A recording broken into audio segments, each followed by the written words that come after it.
true. That's just true. Let's talk about something else.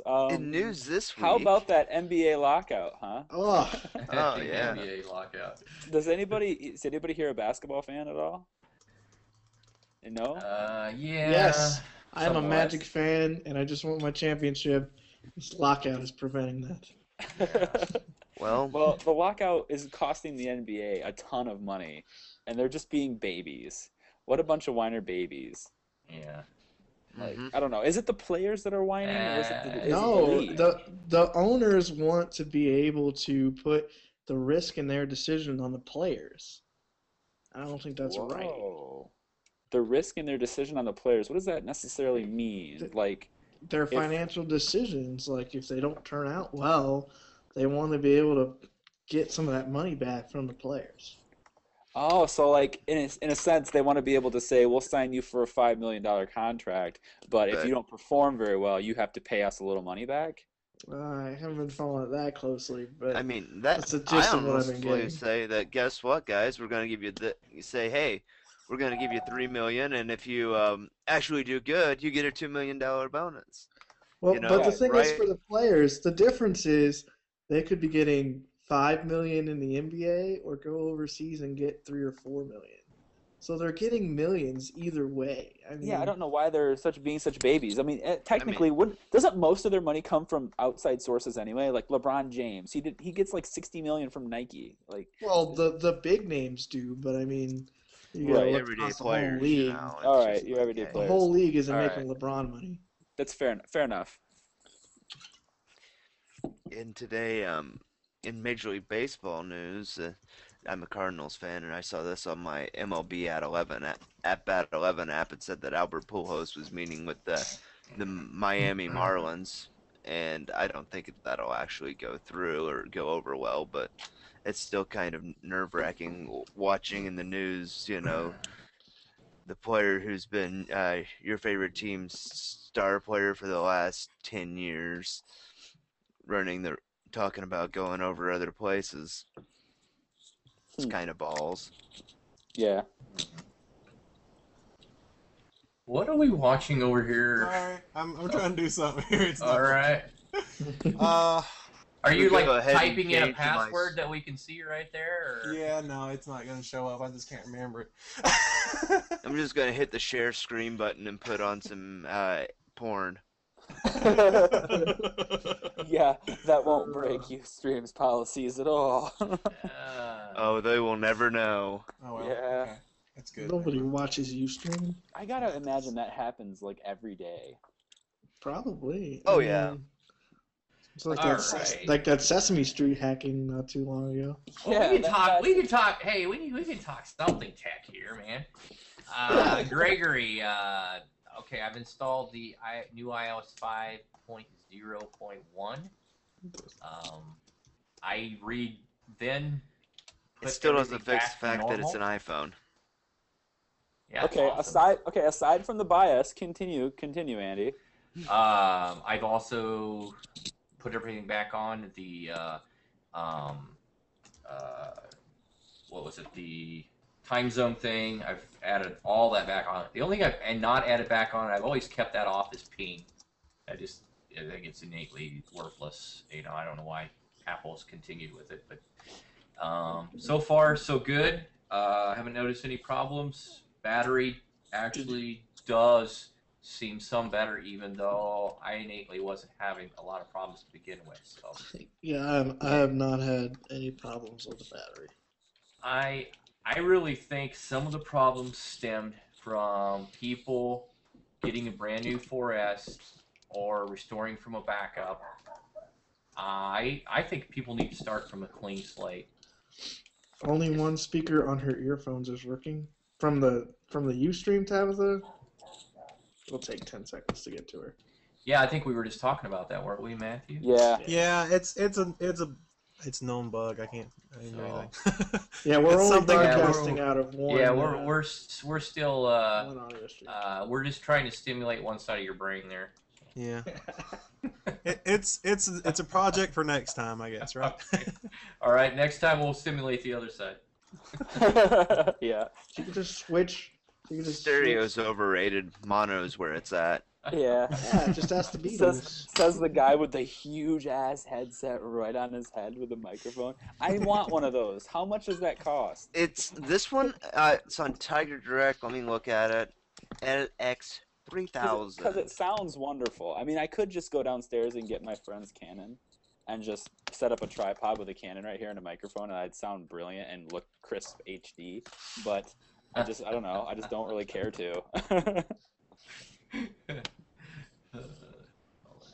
Brad, URLs are not allowed on the stream. Well, crap. They don't have it by itself anymore, but you can get it with Microsoft Office Home and Student 2011 for $159.99. Oh shit! Let me see. Let me look on Newegg. No thanks. Oh man. That was on Tiger. I haven't checked Newegg. Let me check Wow. Newegg. Yeah, I don't know if Matthew's like tweaking some things because Yeah. the stream is not far behind. I'm trying. Did it catch It's us? $23.99 with free shipping on Newegg. Huh. That's really good, actually. That's a lot better. I will send you a link to Newegg with the product detail on it, Charlie. On Facebook. Okay. Bam! Cool. Sounds good. I'll look into that. All right. So Andy, you're thinking that even though you didn't have any battery issues, and battery issues for the record are pretty minor. I mean, and not saying they're minor as in the effects. I'm saying they're minor as in the numbers. I don't really know what causes people to have such bad battery though.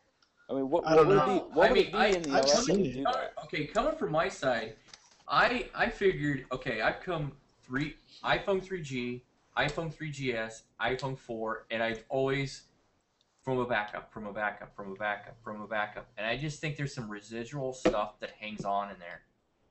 And Yeah. and so I thought this time, you know what? I'm gonna start from scratch on this one. Mm-hmm. And so when I got the 4S, as big a difficulty as it was, I took and I started from scratch, put all my apps back on, and I lost all my text, lost all my router settings and stuff like that. But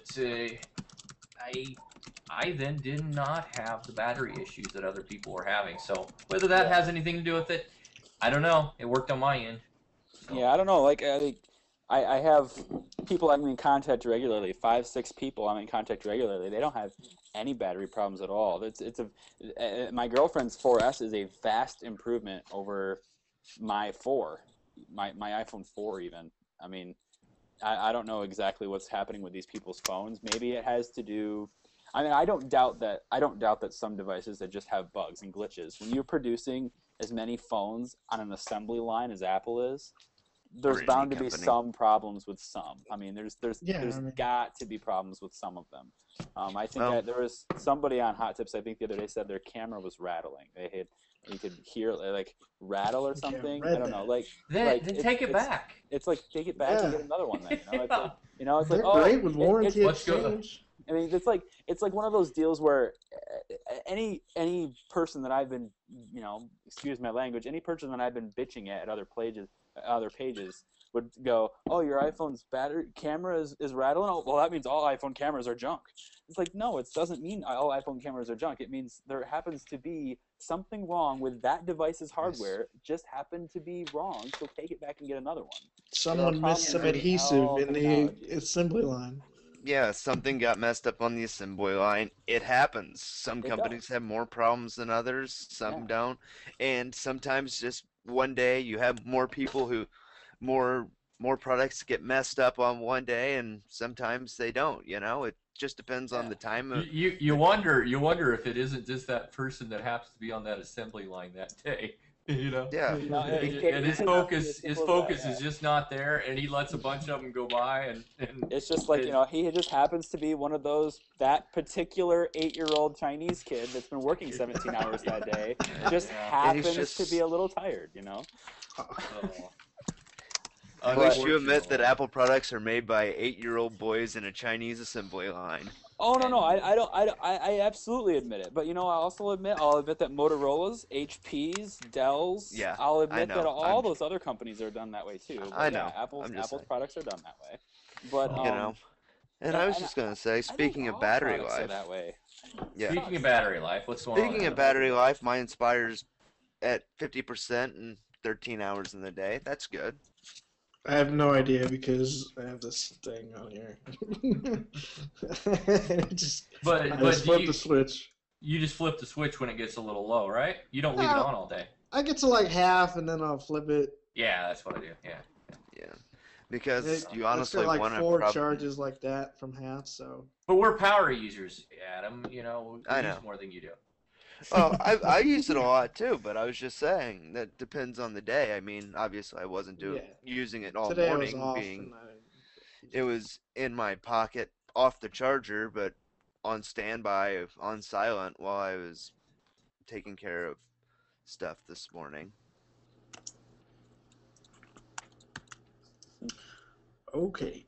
Okay, well, that's awesome. We got the battery thing out of the way.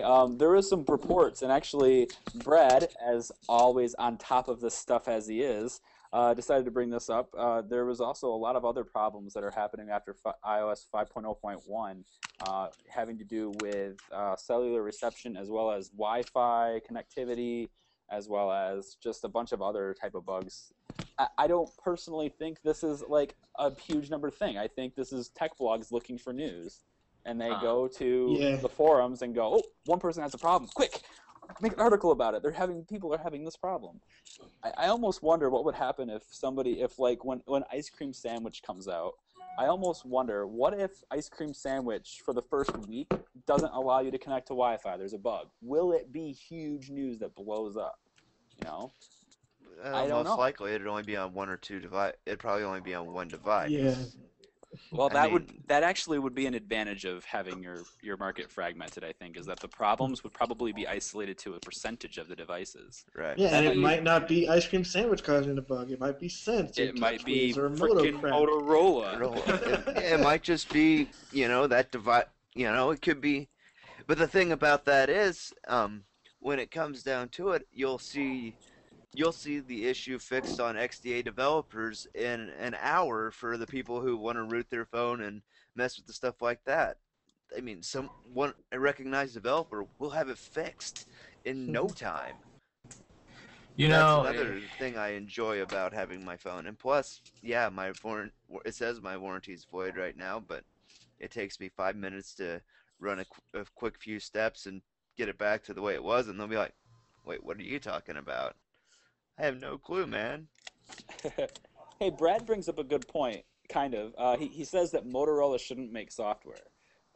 So why does do you think MotoBlur will exist much longer? I mean, because they're owned by Google. No, I honestly don't think MotoBlur will exist much longer. I think Motorola phones will be the pure Android experience once that actually fully finalizes. I don't think they've finalized it yet, but I mean, I don't think Google's came down and sat down and, as the head of Motorola Mobility yet. And as soon as that happens, I can honestly say that I don't think the next, the Ice Cream Sandwich updates for the Atrix 2, and the new Droid Razor and all that stuff will have.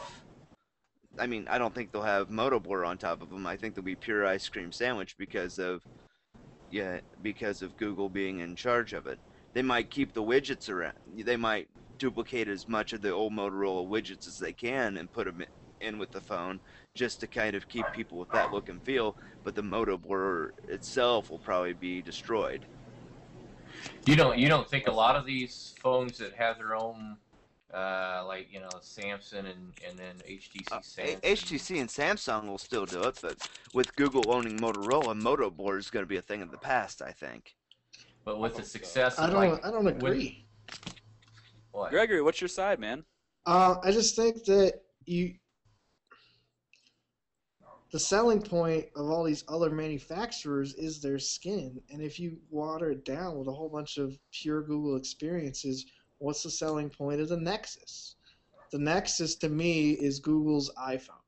They come out with one Nexus a year. That's the Google phone, and the rest of them use Android, the open source element of it, to make their own phones. And to me, they use the Android market. Maybe next year when you see everything go through, that Motorola phones will be the Nexus line, and you Well, only see one Motorola phone a year. Once Google takes full control, you might see them do the that, Nexus line in-house. That's probably true. that's Yeah. possible. Yeah.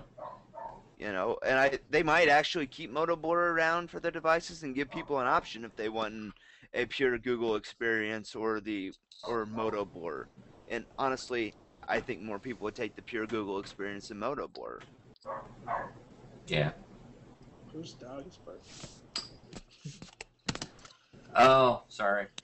Anyway, I wanted to talk a little bit about Windows Phone because we don't talk much about Windows Phone.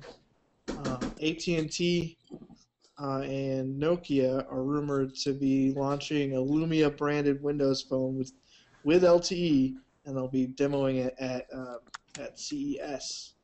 I gotta say, I really like the look of that Lumia device. It reminds me a lot of the old iPod Nano with the curved glass display and the unibody. So I gotta say, it looks really nice. I'm not a big fan of the Windows Phone look, but an LTE Windows Phone. What do you guys think? I actually messed around with my cousin's Windows Phone over the week and updated it to Mango for him. But I actually like Windows Phone. I've said this before. The Windows Phone is a great operating system. They've been one of the first, and they refreshed it, gave it a nice, clean, crisp look. And what we're coming down to now is we're seeing that the devices that are the new evolution of it, with the features that were lacking in the original version, that after the smartphone was mainstream, things that Windows Phone were lacking. And now that Microsoft's got that out and Mango out on it, Windows Phone is a very viable operating system. Not too many people do use it anymore, that is true, but I honestly think that it has a good spot to grow as long as it's marketed right. If something happened and that dang ad just came on in the background and now I'm distracted, let me go turn that off. Stupid ad. Okay.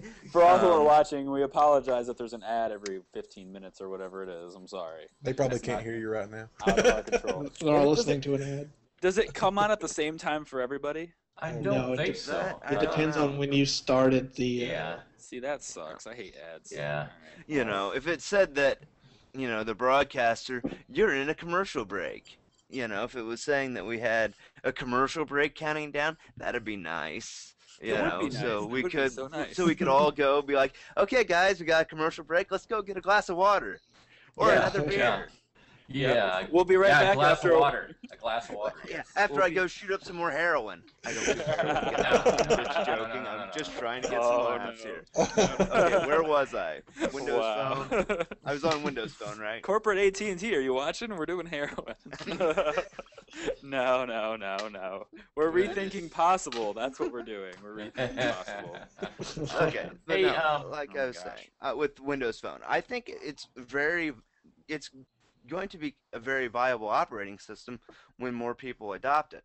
If something was to ever happen with a patent argument with Google and Apple, and Android was taken off the market Android phones were taken off the market for a few months, that Windows Phone would blow up Yeah. because there are people who just don't want I think products. for some people innately they get tired of their platform and they just want to try something different. There'll be some And- people that go over to that. Yeah, and I honestly wish I could dual boot Windows Phone on my Inspire just to kind of play with it more. I honestly want a Windows Phone just for the Zune features.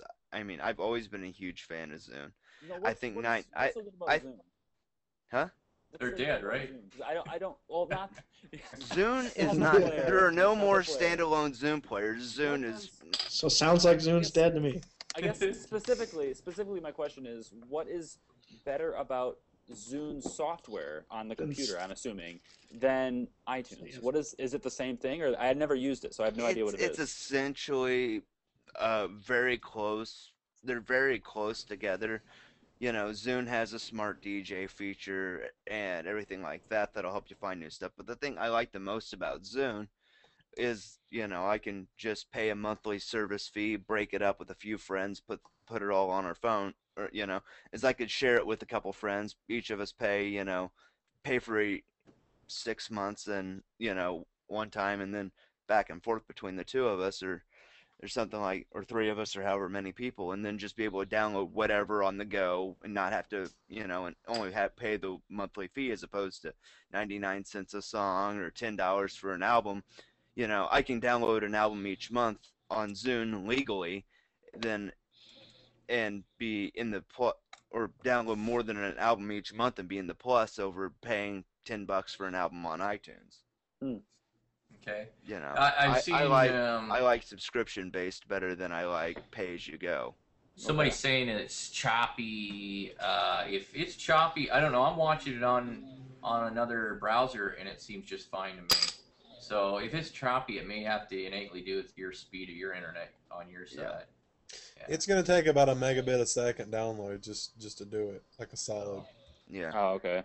Yeah. So if you're on a DSL connection, I'm not going to say that, but if you're on a DSL connection, I was going to say ironically, but if you're on a DSL connection... I'm broadcasting with the DSL connection.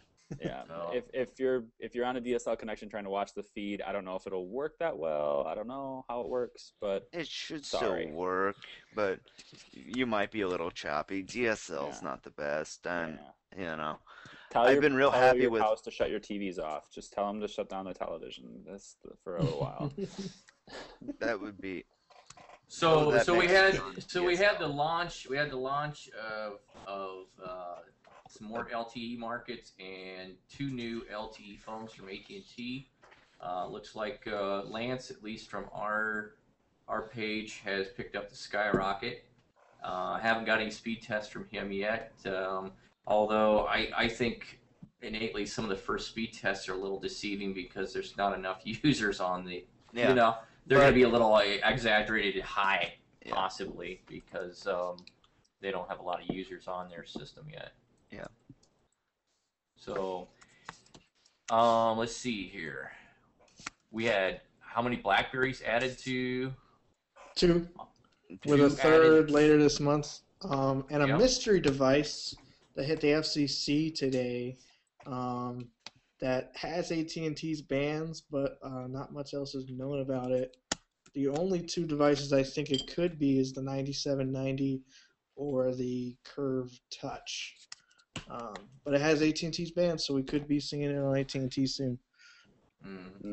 Either that or it's headed up to Canada and someone's thinking about selling it unlocked in the U.S. Maybe.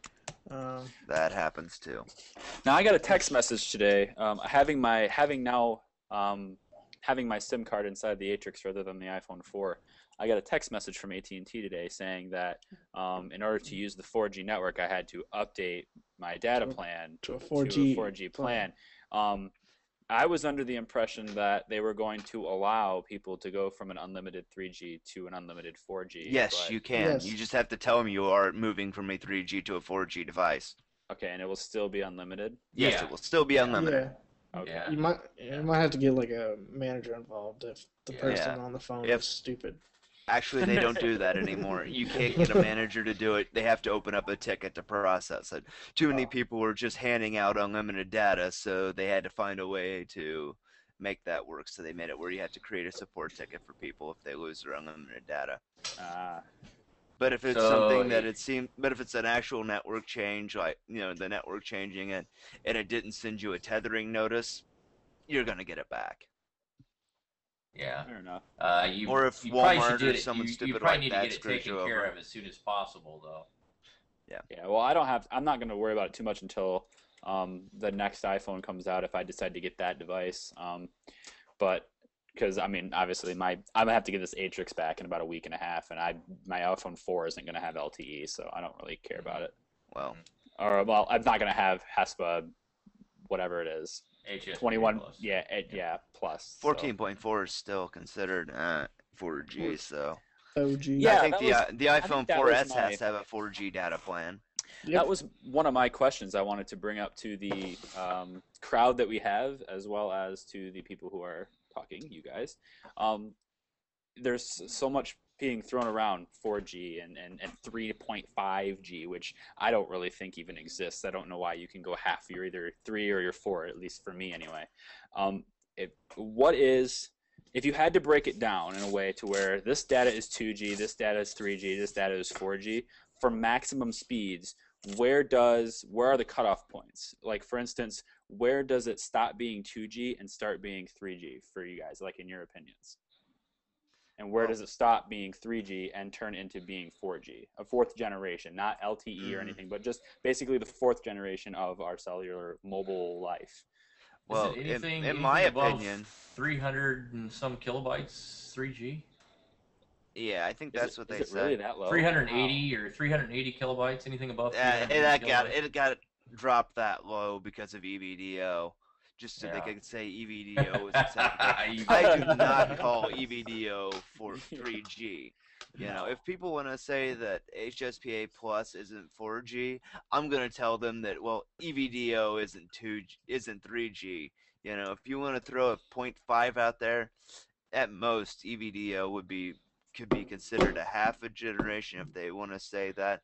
But I think the reason why people want to throw out the half a generation thing is because of software revisions pulling you up to the next step.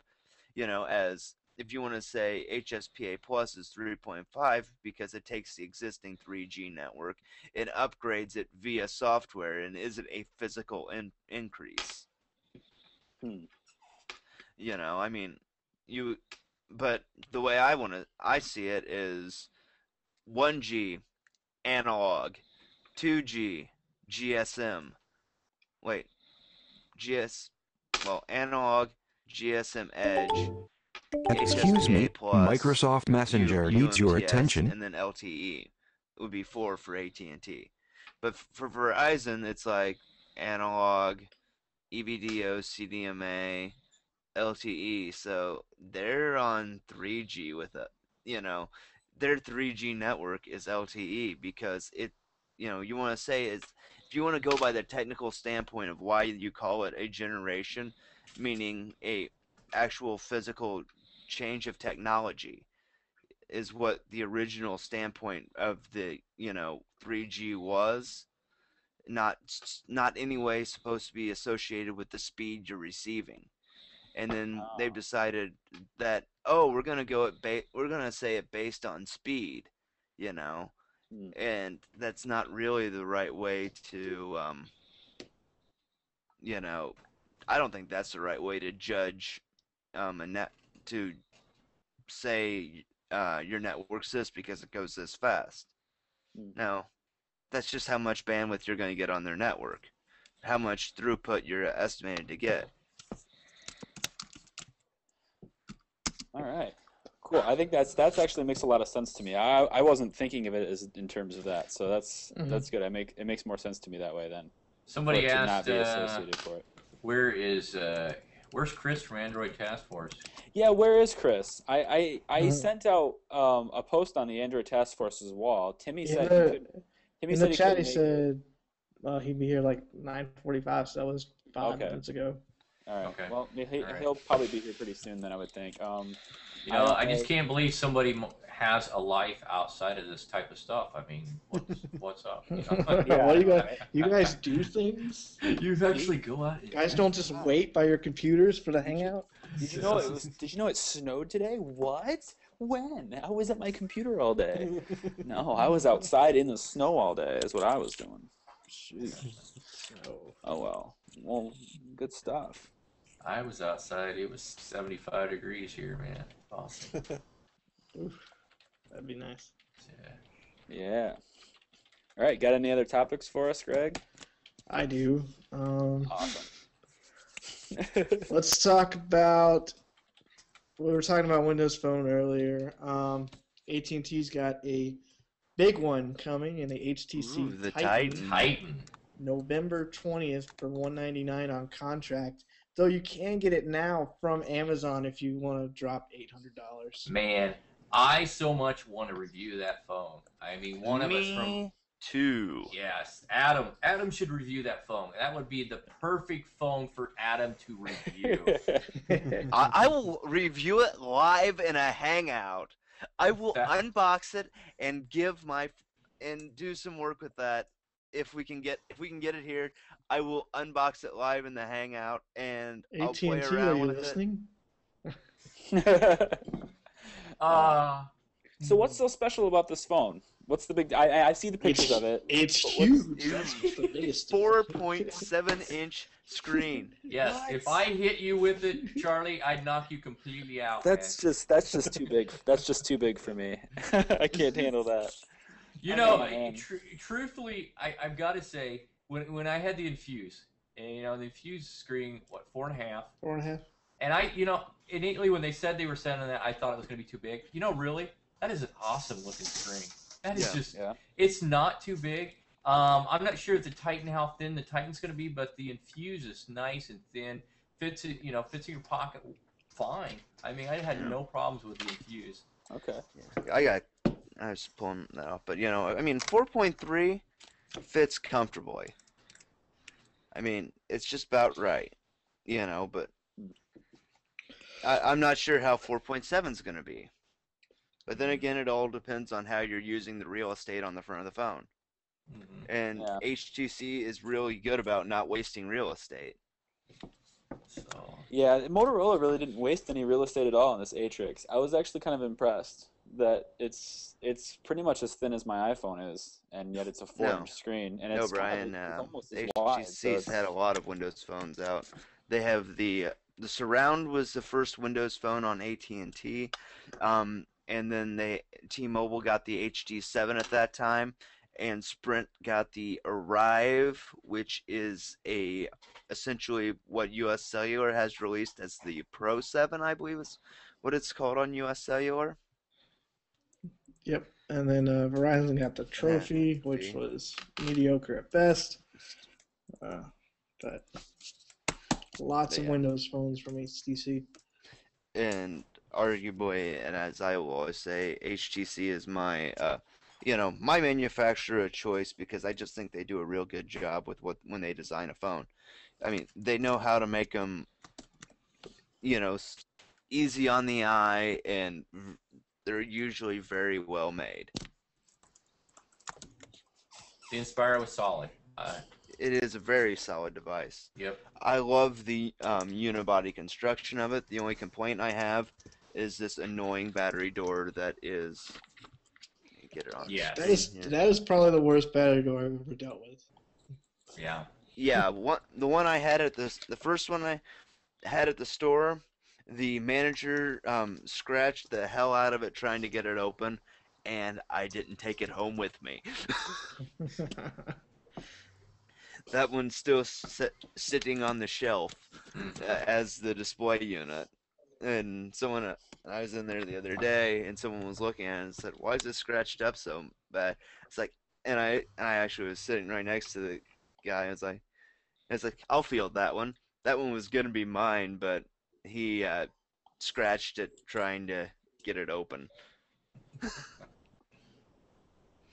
And then someone else tried to return it, and I returned one, and I looked at it and noticed they had rooted it, and I told them that they couldn't accept it. And the person was upset that a customer ratted them out and made it where they couldn't exchange their phone. So you work. How many people here actually work for a cell phone company, or at least retail stores? Is that you, Adam? No, I actually don't work for them. I just know a lot of people who work there. Oh, okay. It sounded like you were working for, like you said, you kept referring to a customer and things like that, so I wasn't sure. Because O'Day, one of the guys that helps me at Hot Tips, he worked for T-Mobile for a while. He worked in a store for T-Mobile, which is, I guess it's kind of cool because he helps people unlock their phones and helps people. He makes I don't know if he makes necessarily a good living doing it, but I know he's been selling an awful lot of phones lately.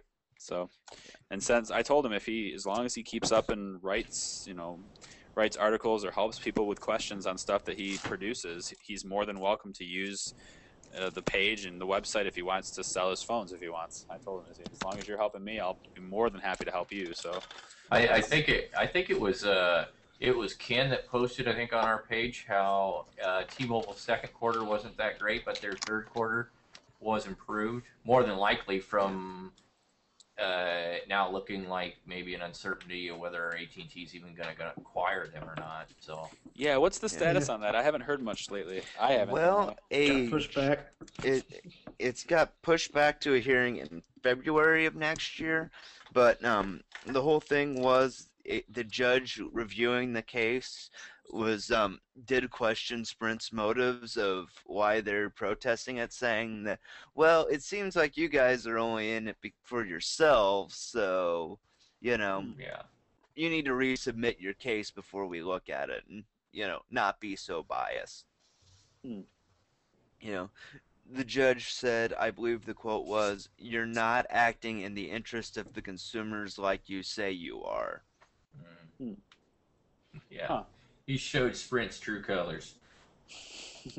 Sit down, Dan Hess. Yeah, that's what I heard, right? Didn't he tell him to Yeah, that's what I said in the post. I wish I had a bleep Oh, okay. button on my keyboard so I could, bleep myself in the middle of this. A bleep soundboard. So, Yeah, where's the soundboard? We need it. So Matt, I'm just curious, just Matt, real quick. How are you pushing audio to the feed? Are you doing this through your sound card or something? There's a program for your Mac. I can't remember what it's called. Sound something. It creates like a private channel. It creates a private channel. And Okay. and just yeah. You just But I've basically tell the always- stream to use the channel. All right, cool. What I always did before was to get sound going through something was I looked in the mixer under recording devices, well, on Windows, and you could, most of the times it'll show, you just have to set your properties up right, but it will actually show your line in or wave balance in the recording tab. So all you have to do is set that as default, and it'll push that audio through just from Windows settings if you're using Windows on your server to push it. Yep. Yeah, we're using OS 10. Snow leopard. just a question here, Matthew. You've got the innate controls from the Ustream right there. It should show you up above, like, despite how many it shows us in the chat, it will actually show you some viewers that actually may not be in chat that are actually viewing it. How many viewers does it say there? Let's see. I can pull it up, but While he's doing that, Greg, you have any more topics for us? Well, wrapping up Windows Phone news, the video chat application Tango was released for Windows Phone. Any Tango users? I used to be a Tango user. Yeah. I on the iPhone has a Tango app, and I think I remember Adam Martinez, my I guess my right-hand man as far as the beginning of the page was concerned. He had his Evo. He had an Evo in Sprint, and he was like, he thought it was cool because we could finally do video chat between us with the Tango app. I stopped using Tango basically when I started using FaceTime, but to chat with Adam, I would use Tango because it was right there and it would automatically pick up people that had Tango, and I really liked the fact that it would automatically do it. So that was cool. But as far as using Tango now, I think it's been close to a year since I've actually had it. I don't even have it on my phone anymore. I'm surprised Microsoft isn't pushing Skype more for Windows Phone. Yeah. I mean, if they wanted to make that big of an an if they wanted to acquire Skype, why aren't they using it for Windows Phone? Why didn't they do like a FaceTime thing with Skype? Yeah, I mean, make it where, however FaceTime works, make it where Skype, for Windows Phone, make it where it's like FaceTime for Windows Phone users, but everyone with it on their phone anyway can still get in on it cross-platform. Yeah. Yeah, see the Skype app, I think it works really well, at least on Android it does. But I know at least for my iPhone anyway, the Skype app has just been terrible. It just doesn't work very well. Actually, Charlie, the other night we Skyped with My wife's sister, fine. Really? Video chat, yeah, it worked great. I'm thinking it doesn't work for me only because I was jailbroken. I think that might have something to do with it. Oh, yeah, they always have a But warning. they've gives you they've a warning, updated that too. recently though too. Yeah. Yeah. See, Skype gives you a warning when you're jailbroken. It says it won't work on jailbroken devices. Yet it still lets you Really? log in, and it still lets you contact people. It still does it, but it gives you a warning. So I know the app can actually detect if you're jailbroken. A lot of apps can detect that. It's kind of I've odd. had a lot of apps that say when I'm rooted, it'll say that this app is not recommended to be used when you're rooted because of yada yada yada. It's, you know, and other stuff like that. And I'm like, just do it anyway. And they'll go, okay, whatever you say, master. That's how I imagine my phone to talk. I'm showing 5 viewers, including me. So. See, that can't be right because we have at least 7 in the chat. Yeah. But Well, what if you're logged in not as a viewing? guest. Because, like, I'm in the chat, but I'm not viewing. yeah, I think if we had, well, I don't know how to get. How do we get? There's a question. How do we get more viewers here? Do we tell everyone that's chatting to just share it? I don't know how you do this.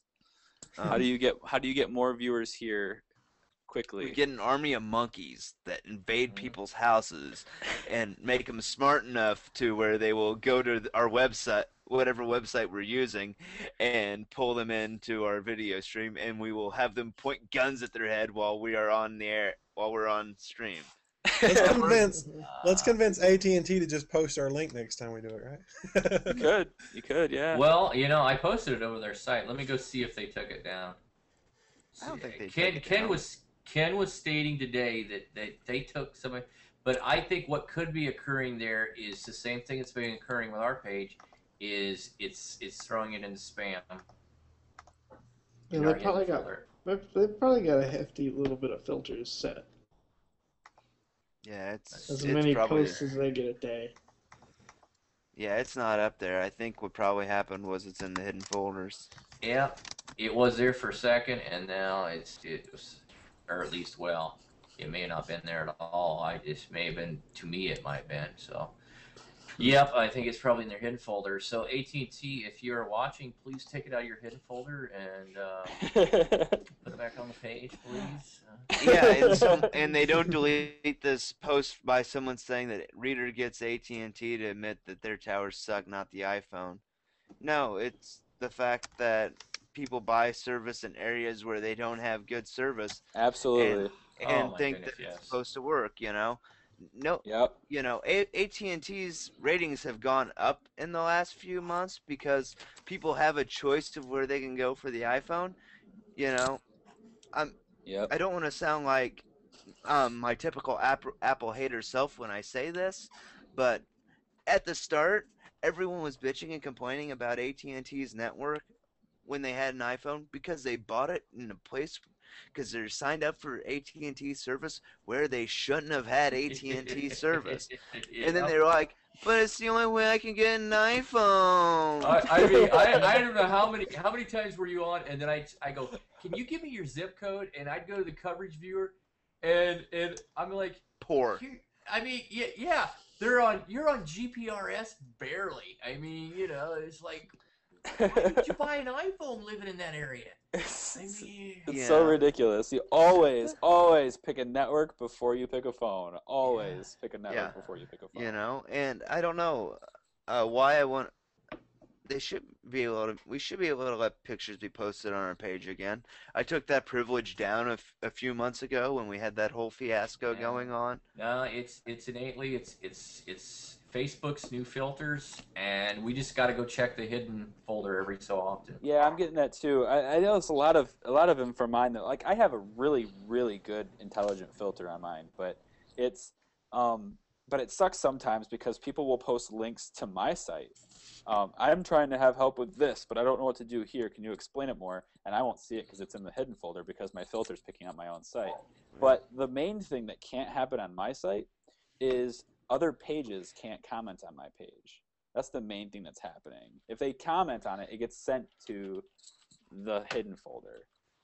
At least it's supposed to. They can't comment on a post, or they can't post. that they can't post, like actual posts, because it will get sent to the spam filter when they do.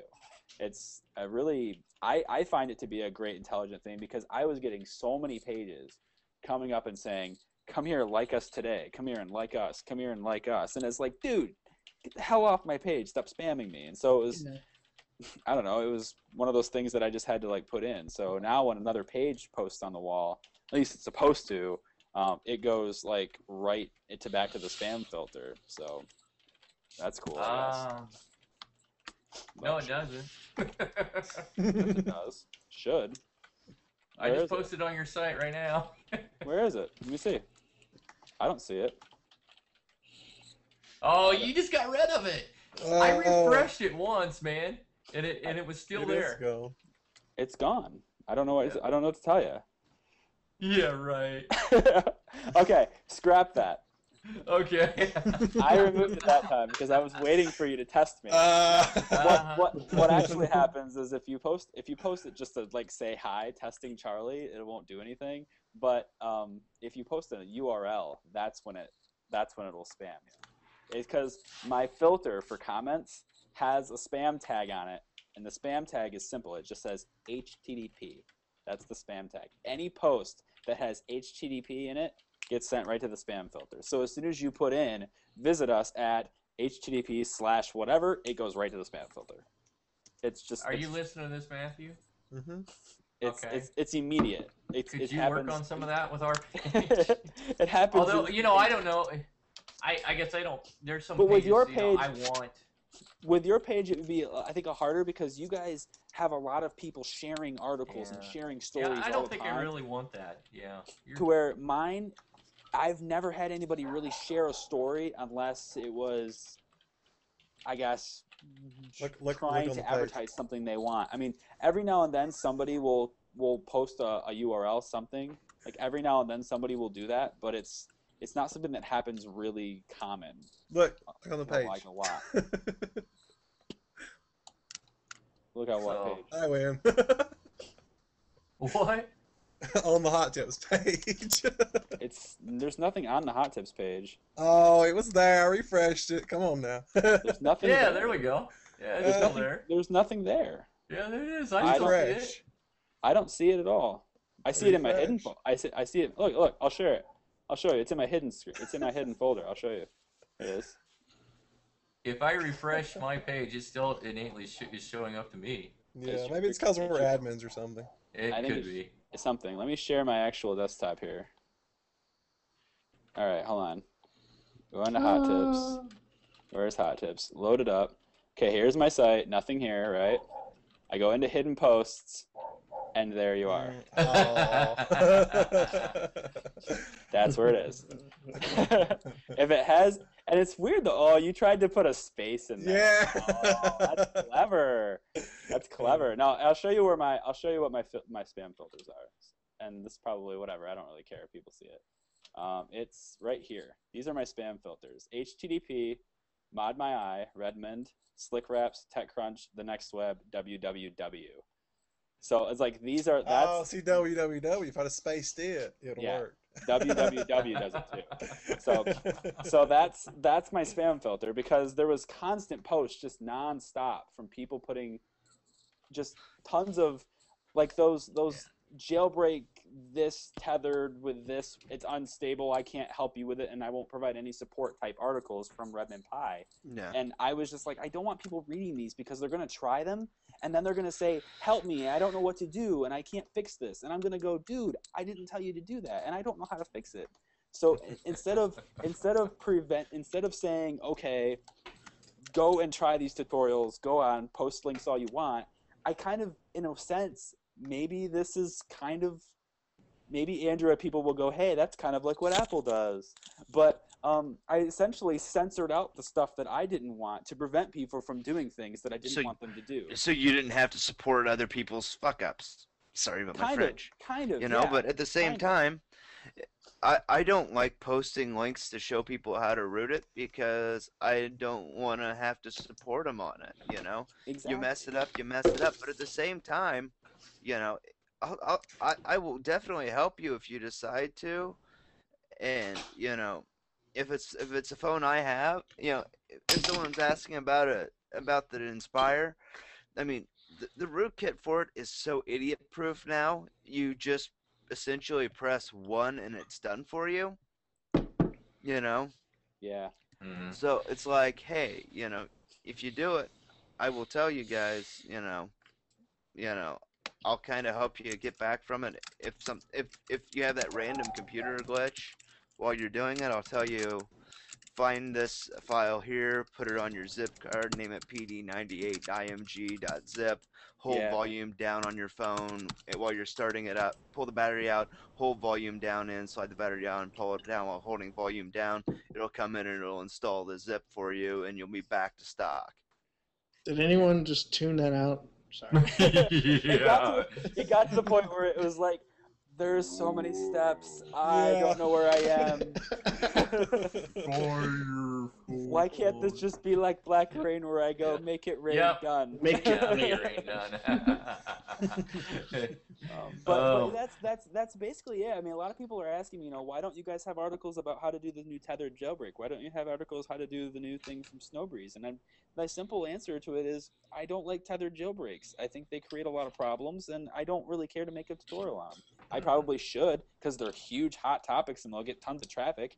But I can't help people when they have problems with them, because I don't do tethered jailbreaks. Yeah. And I don't I mean, if I did an article for every single bit of news that I found every day, first off, I'd have to quit my job. But second off, I wouldn't be able to help them with half of them, because I don't know how to do it. I don't know how to help them with them. So just watching some of the chat stuff. Some people are talking about the Facebook apps and such, and one of the things with the Facebook app for iPhone that I've noticed, it won't refresh our page sometimes. That's horrible. And the way to do that, the way I've gotten it to work, is go to the news feed, refresh your news feed, then go back to your page, and it will be refreshed. Yeah. That's a pain in the butt. Yeah, it is. I've noticed.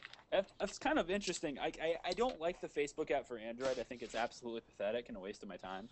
But if I go to m.facebook.com in the Dolphin browser, it is exactly like the Facebook app for iPhone in every single. Oh yeah. The mobile version now is. It is exactly the same, and I'm looking at this going, oh snap! I have the app that I love to use. Well, I don't love to use, but like more than the other alternative, and this is wonderful. I haven't tried Friendcaster a try. Yeah, you need to try Friendcaster. I haven't tried that. How is that? I thought it was a paid app, so I didn't want to try it. Adam? Yo. They have a free version, right? We're talking about Friendcaster. Do you use Friendcaster, or what do you use? No, I use the stock Android app. Do you? Okay. All right. Actually, I like the usually when I make posts, I use HTC Sense right from the widget on my home screen. But a lot of times I will use either the mobile website to go to the pages, or actually use the full website in Opera to go through pages, because I can't view, the recent posts from everyone else. All I can view is our posts. So let me ask you this though: how do you're using the default Facebook for Android? How do you delete stuff? How do you remove your comments once you leave them? I go in on the web browser in full version. You don't. All right, got it. You go into the web browser onto the desktop version, which you have to search for to find. Nope, and I do not. I have Opera set up to view everything in full desktop mode, and the stock Android browser to view everything in mobile mode.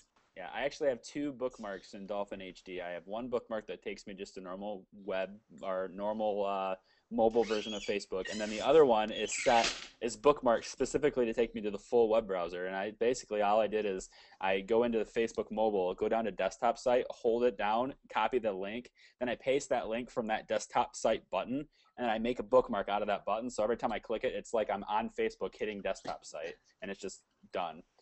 I hate the fact that I can't tag people in posts. Like I can't tag pages like I wanted. Like I wanted to. There's two things I wish Facebook app would do, and this is just for the iPhone version because the Android app already doesn't do these things anyway. I wish I could tag people other than my own profile. In other words, tag other pages or whatever, like for an announcement like this. But more so, I wish I could post articles to my feed and have them come up in the thumbnail view rather than just being a link. I don't know why they don't do that. It does for your personal profile. If you go into the Facebook app for iPhone, onto your own personal profile, it'll post it beautifully, just like it's supposed to. Nobody's using Friendcaster, but Ken's posting. I've seen him post with Friendcaster with thumbnails, and so I'm not sure if that has an option there on Friendcaster or not. But if it does, I'm interested because I love I love that, and I finally figured out. Like every time I'd post an article from my website, I'd have the thumbnail be fine, and like the little excerpt that's by the thumbnail would always be messed up. It would say email right in front of it, or it'd say like tweet or something right in front of it. And I couldn't figure out what it was. It was a stupid plugin putting some random code inside my SEO. I'll get to you in a second, Brian. That got taken care of, but still, I don't know why the freaking video from my site still plays in the thumbnail. I have to figure that out. I have no idea what's doing it. That's a story I have too. So. Brian's comment. Yeah. Right. Yeah, Brian's comment. Big news. You know, I'm excited as hell. My opinion on that is it's too soon. You know, I honestly think that as long as I've had no problems with Flash on my Android device. I'm thinking. My statement on that is exactly the opposite. I think it is way overdue. I think it should have been already transformed. Things should already be in a universal format that all browsers can understand. It should never have been something that you have to go and grab some arbitrary third-party plugin to play content on the web. You shouldn't need a third party to do it. Play it in a language that your browser understands. HTML5. But then back in the day, you know, when everyone had to have QuickTime, you know, but like I said, this is moving to the right step. Good point. But it's moving to the right step of where we need to be, but I think it's too soon to end support because there are too many sites still out there that support Flash. And those sites, now the thing is about this though, I find that makes this okay. The reason why I find this to be okay is that they're ending development on Flash. They're not going to end supporting it, and they're still going to fix bugs and security updates, and all current devices can still have it. But it's in the future of mobile, like for Ice Cream Sandwich, for instance. I don't know how many devices in Ice Cream Sandwich are going to support Flash. I'm assuming the Galaxy Nexus will, because it's the device that's already kind of in development. It's kind of working around the current version of Flash, so it probably will support it. But as far as the future of devices, I don't know how many of them will actually support it. I think they're going to want to builds keep of Android. I think they should keep support for it on on Android, because that's one of the big things for Android is to have that there. I mean, do I think that we need to have a uniform thing? Because I'm tired of going in and downloading plugouts for everything. Yes, I'm tired of downloading plugins for everything. Yeah. I hate going to one site, it says you need Flash. I hate going to a website and it says I need QuickTime. Yeah. I don't have QuickTime on my computer. Continue support on Android, so that way Android's browsers can continue to be slower than iOS's. And I've never had it. It's never been a factor to me. It has never been any factor to me. I'll come out. That was a really, really bias. I mean, I'm the guy that calls people out on that stuff, and Andy. I meant it in that way too. It was such a joke though, so it was good. It was a joke. Yeah. I like where it said, you know, we'll give you the little button where it says, "Hey, there's Flash content here. Tap to play it." You know. I wish I had that option on my playbook. Yeah, I do have that on Dolphin browser. There'll be like a little white box with like a little arrow, and I have to actually click it to load it. Yeah. So that's cool. That way, no Flash ads will load. It only Flash. It doesn't load until you request it. Yep. I mean, and that's the way it should keep going. We should do it that way. I mean, for devices that want Flash support, they should keep it that way to where you have to request to play it. You know, make it where the option is still there to view Flash content, because there's still going to be way too much Flash content on the web to say tomorrow that we're not going to be, that we're getting rid of Flash support. You know, it's something that needs innately they had to start somewhere, right here, and we have to, but at the same time, you know, be like, we're not going to develop the Flash builder anymore, you know, but at the same time, we're still keeping the player around for, you know, browsers that want it because people will want this as a feature because so many websites still use Flash. I'm thinking, and this is just my prediction, and this is only there's a condition to the prediction.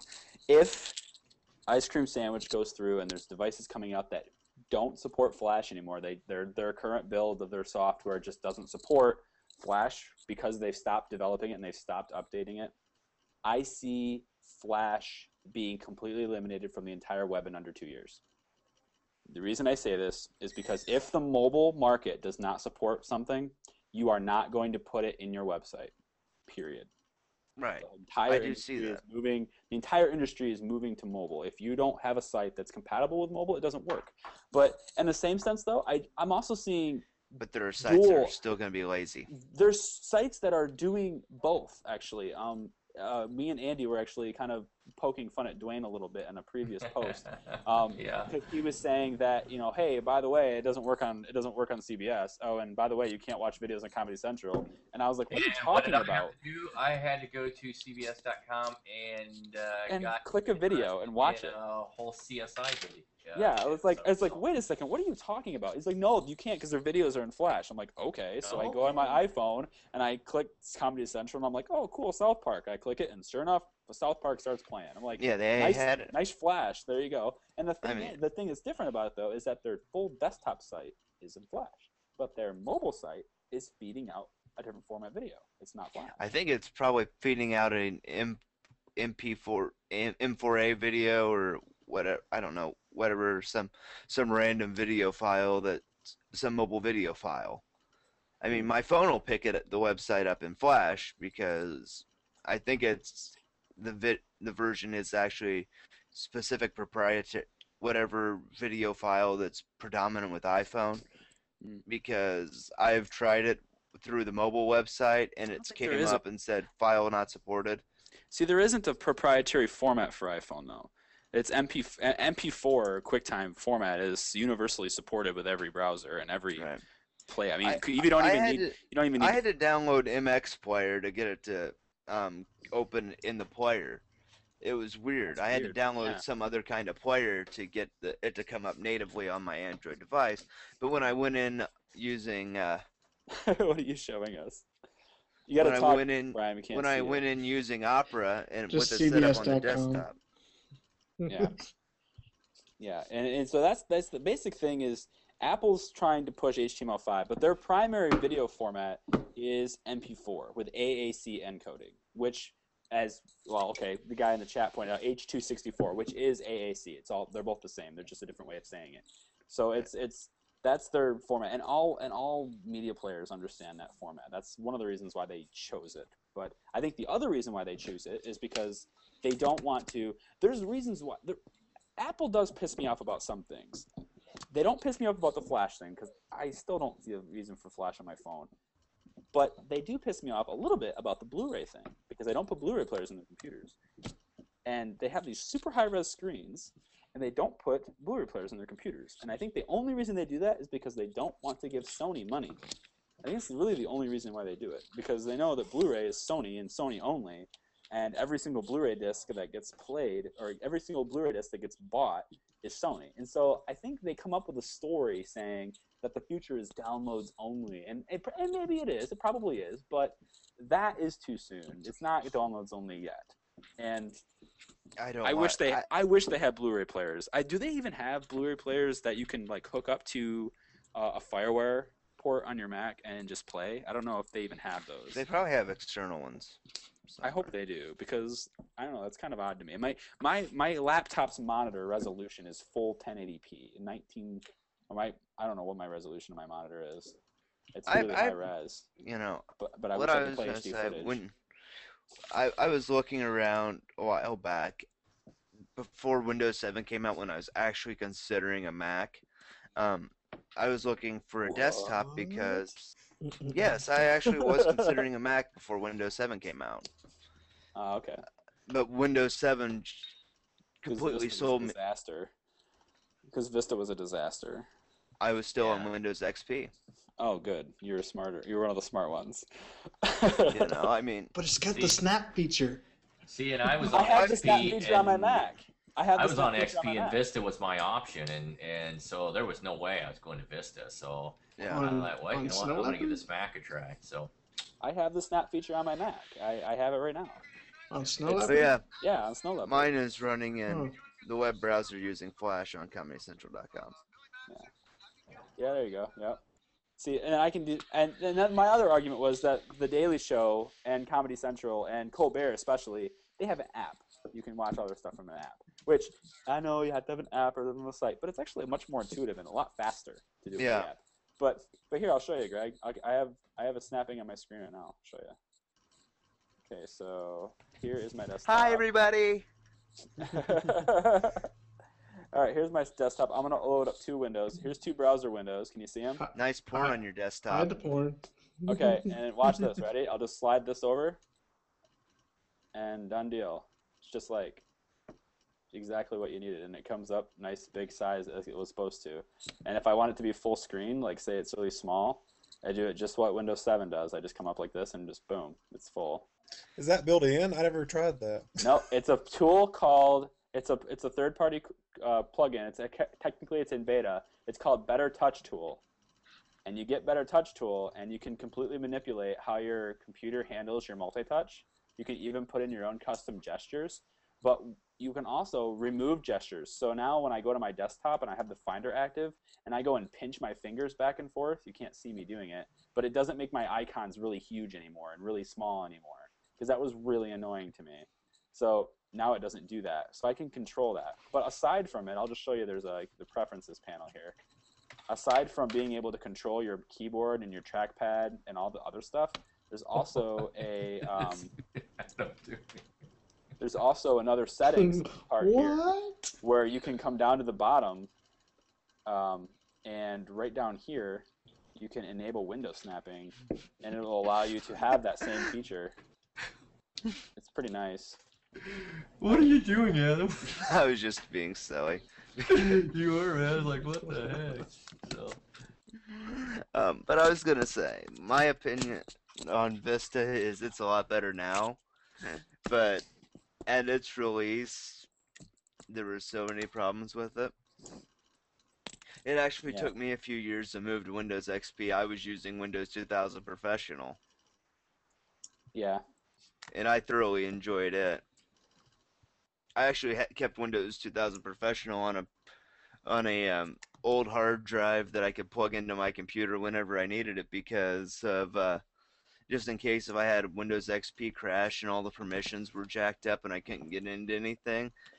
The first few versions of Windows XP wouldn't let you override old permissions properly, but Windows 2000 gave you full administrator rights over your hard drive, and let me just click in and remove all the old permissions and start from scratch. And when I restarted the computer after pulling it, I kept, nowadays I would have put it on a flash drive, but back in the day I had to put it on an old hard drive.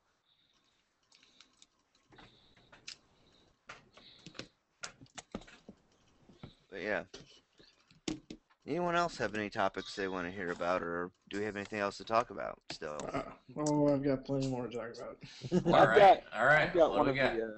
Go for it. I got one BlackBerry story I did want to talk about, and this kind of applies to some Android devices too. But this story is BlackBerry in particular.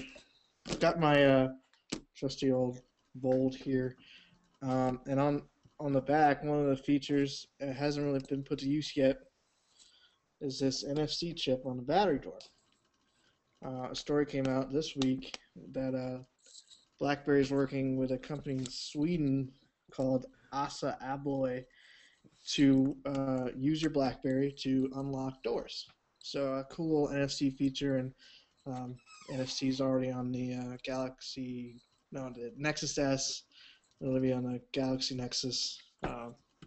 So, do you guys think NFC has a future in our mobile devices? Didn't come out on the iPhone 4S, but Not this year. Yeah, I mean, not right away. I mean, I'm fine with the old way of opening a door with a key. I mean, have you ever had your car demagnetized? Got to walk all the way back down to the lobby? Kind of hard.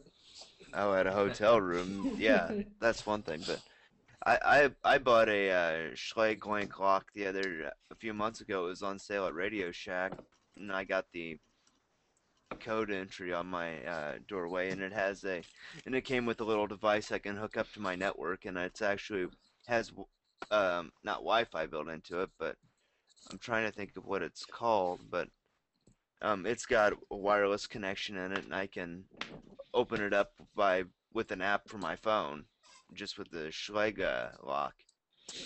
There was a guy who set up his door to be unlocked via Foursquare check-in. Really? Yeah, wow. Of course, you had to be on his pre-approved list of people who could check in, but it's still pretty cool. Oh, well, so all we need to do is find a phone that's Here's a new Ken bug in posted- iOS 5. New bug Ken- posted for okay. iOS New bug. 5.0.1. New bugs. What are New they? bugs. What's this one? New bugs. So, and this is from the Startup Foundry. It's a new article that states that iOS 5.0.1 over-the-air update. They didn't specify that it comes from iTunes, but the over-the-air update screws up your address book, apparently. Oh no. I didn't know where they were updated. And it looks like they have an example of this. They are doing a text message to a contact they have in their address book with their actual name. And when they sent the message, after they sent the iMessage, the name now appears as their number rather than their name. And the contact was, let me see if it's actually removed. Discover the entries where if I get iPhone would have sudden boot and the amnesia and forget the contact's name. So it looks like it's only, so this is how you trigger it. So let's see if this actually happens, Greg. Here's how you trigger the bug. Did you update No, over I the air? didn't update over the air, so it doesn't. Okay, it doesn't work did. for you then. Okay, you updated over the air? All right, Yeah. let's see if we can replicate this. I was just going to send you a bunch of gibberish. All right, so here's how you trigger the bug. You have to use the Delta update, the over-the-air version, which you did. You have to be on the iPhone 4S, which you are, and you have to be on Verizon. Are you on Verizon? Yeah. Oh, good. This will work then. So you're on Verizon. Hey, no, he's not. All right, so he has the iPhone Can't on post any Verizon. screenshots. No, this is wonderful because we can see if it actually does this. So we can test this out. I'll read it. I'll just read the post word for word. It says, "This method fixed my incoming calls, but not my incoming text. Your mileage may vary." Okay, so it says, "Open the phone and dial *228." This is Verizon's over-the-air programming number. Mm-hmm. So Okay. that is true. When the system answers, press 1 for program or activate your phone. Oh, so this is probably after. Directly after updating, probably. Actually, we want to try replicating the bug first, don't we? Yeah, I think that's Is what that we're the trying bug to do right fix? now. No, this is how we. That's I think how you this do is it? how- Okay, hang on. No, this is how you fix. This is the fix. Okay, never mind. So to replicate the bug, I'm sorry. Yeah, good catch, Adam. Okay, so I'm trying to read the post. So it looks like to trigger the fix, all you had to do basically is try to send an iMessage to one of your contacts. I'll just read it. My iPhone could no longer remember the names of any of my contacts, and I opened up the Contacts app on my phone and discovered that all of the entries were still there, but if I got a text or a call, my iPhone would have a sudden case of amnesia and forget the contact's name, displaying the number. What's even more bizarre is when you're trying to create a text. In the example above, which is the pictures, I listed Aaron Hans, which is just a guy. After I selected her as a contact, I wrote my message and hit send. The message pane would forget the contact's name and show the number instead. So I guess try to send an iMessage to like Andy or something. Yeah, send me And one. see it should show up as your contact name when you're typing it, but as soon as you send it, it should only show, like when he replies, it should only show his Phone it number. should only show his phone number and not his name. So see if that actually happens to you. Well, it still shows his name when I sent it to him, but we'll see where. See if it does it when he responds. Try close out of your messages app Okay. too. Just All right. have it be a push that you have to slide to get to. All right. Just for shits. It's on. Well, it says Andy on the push. Okay, open it but up. Let me open it here. No, still says Andy. All right, so this bug is probably just one case thing or something else that just kind of bug happening. And the bloggers ran to it because they wanted. And the bloggers ran to it because it's just this. Oh, this is a terrible bug. Okay, this would be my theory on this bug. Okay, this would be my theory was this is an iCloud problem. This is not an iOS 5 per se problem. It's funny that you said that because Okay. it actually says on the how to trigger it that disabling and renabling iCloud contacts did not solve the issue. And it also comes down to the bottom. But it's weird though because one of the commenters said he fixed it by going to settings in iCloud, turning off contact sync, and then turning it back on. But then the original poster replied to that saying that he tried it already and the problem still persisted. I don't know. No. Like I said, I think the one thing about, I think the biggest thing with people talking about bugs with iOS as opposed to Android comes back to what we said earlier. It's a lot easier to find a bug in the iPhone than it is in Android because a lot of the times it's specific to one device. Right. And with the iPhone, you have one device essentially. You know, one new relevant device every year. You know, so guess what? More people are going to be finding the bugs because more people have it. Yeah. You know, and Yeah, that it's makes like sense. when people. I mean, and that also comes down to when someone talks about the iPhone being the best-selling phone. I'm like, yeah, it is, because it's either going to be the iPhone 4S, the iPhone 4, or the iPhone 3GS if you're on AT&T. You know, those are your choices. You got plenty of other choices with other operating systems. The reason I leaned towards that being an iCloud problem was when I had Mobile Me, I would have instances where I had put some contacts in my phone, and for whatever reason my Mobile Me services weren't syncing. Okay, and then say for instance I updated my software, and then boom, as soon as I updated my software, it connected to Mobile Me, and Mobile Me still had the old ones, and I'd lose those contacts or I'd lose their names and only have their phone numbers. See, I don't like this Mobile Me iCloud thing. I hate it because I just lost the ability to check my main email. Like, I went and I navigated my Mobile Me account to iCloud because I wanted to use the backup features on my iPhone. And I figured, okay, that's fine because I can still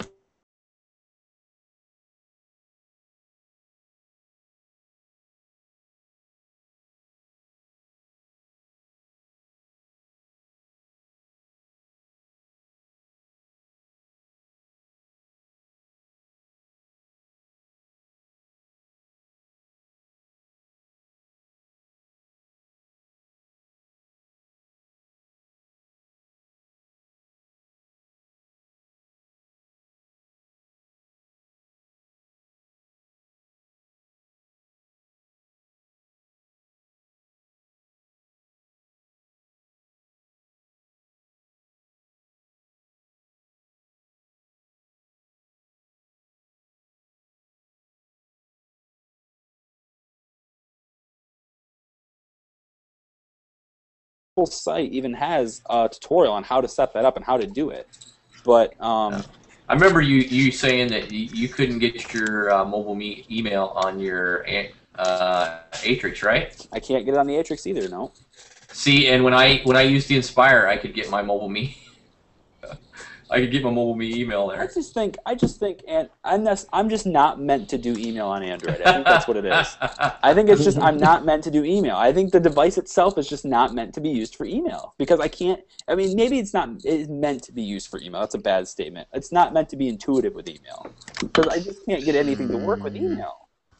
So during that little conversation there, the stream crashed, but that's the bad news. The good news is when I brought it back up, the audio is actually coming out of both speakers now, so that's great. Yay!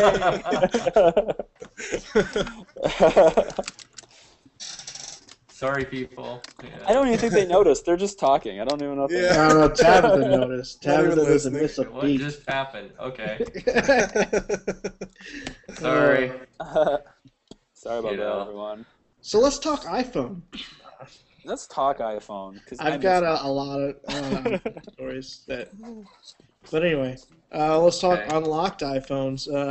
Apple started selling unlocked iPhones, and Sprint has been selling unlocked iPhones until today. Until today? Yes, they are pushing a SIM lock, so anyone who activates their iPhone on the Sprint network will be SIM locked. Wonderful. I They mean, have it's to. bad, Are they giving but out wonderful. SIM cards for the iPhones, or? I don't understand. Yeah. Well, since it's a world phone, they have SIM cards in them. Like I have a Verizon SIM card in mine, and Okay. it's just SIM locked, which means if I put in an AT&T, it wouldn't work on AT&T unless I But if called you- Verizon and said, "Hey, could you unlock my iPhone? They I'm won't. going overseas." They actually they might do it. it had a thing where there's like this case, this Vuma case. I Mhm. wrote about this, and it's it's basically a case that allows you to have dual SIM functionality in the iPhone, and it effectively, when you have this case, it unlocks the iPhone. I mean, you don't have to worry about being SIM locked anymore because you have a separate slot that's going to allow you to make phone calls without a supported SIM. I don't think it supports data, but I know it does support prepaid. So if a person didn't want to pay for data with an iPhone and they just wanted to have a prepaid phone, they could easily just take, like, I'm off contract, I go and buy my iPhone 4S or my iPhone 6 or whatever it is next time. Actually, and it works, and then I could give it to my friend as a present, and they wouldn't even have to have a normal plan to use the iPhone. They could just use the case. But Well, it does have if to it- be jailbroken, if so. it does support 3G data,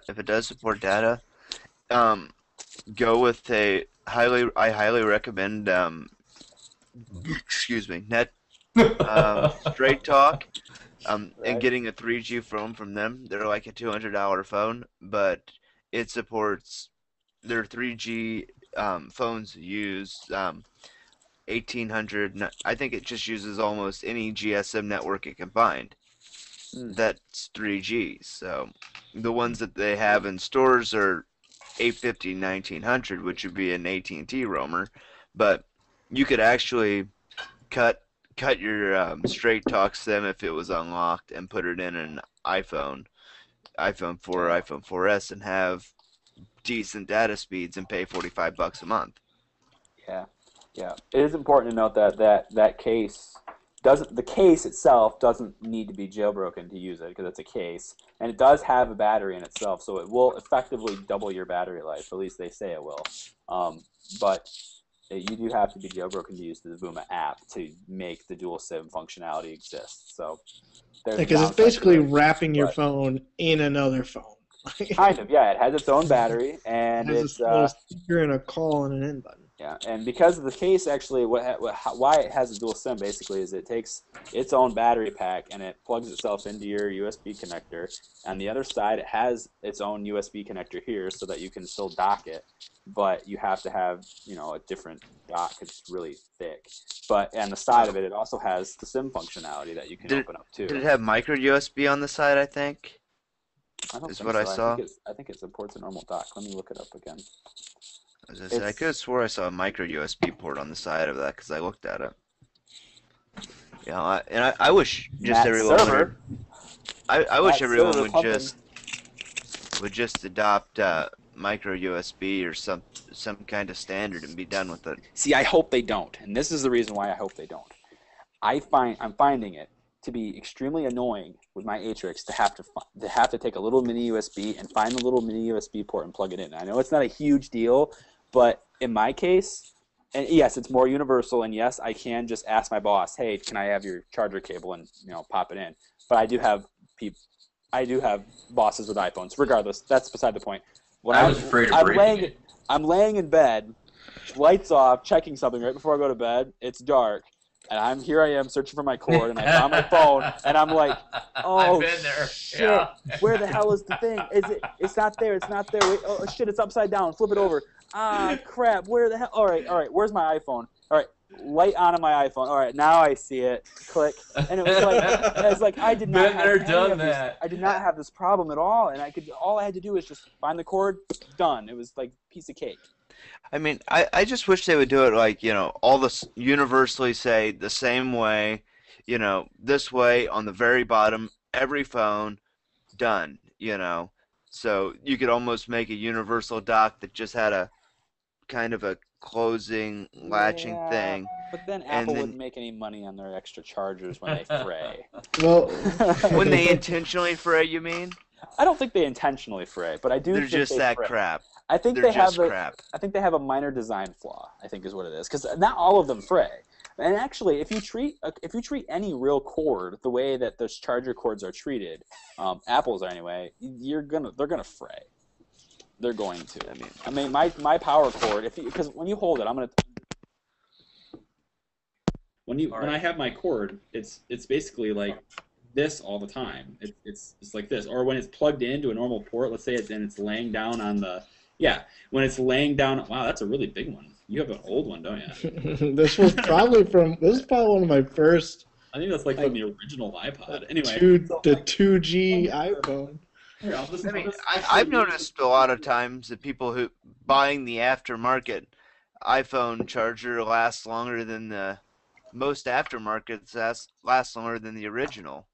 See, this is my original, and I mean original from 3GS. That's what I mean original. I have 3 of these cords now because I've gotten the 4. The 3GS had the little one? Huh? Man, I wonder where did this come from? Oh no, Maybe it did come from my original iPhone. The particular one I grabbed, I have 3 of them. The particular one I grabbed is the one from before. I have one from the 3GS still, and it's still fine. My bad. So that didn't work for my example because I'm using the wrong cord. But either way, I find myself, this is piece of cake, done, no problem. But when I'm laying it on my bed or something, the cord is always like this. It's always bent. And this is the part where it's this is the part where the manufacturing of this cord has a problem. It's right here on this little where it meets. It meets this base. Yeah, that's where it always frays. And they do replace them for free too. They know it's a problem. They'll be like, yeah, no problem. Here's another cord. I mean, you can look at the design of the old one. It's a completely different connection. Yeah. I mean, and yes, you do get this annoying little huge thick thing because Apple thinks big is ugly.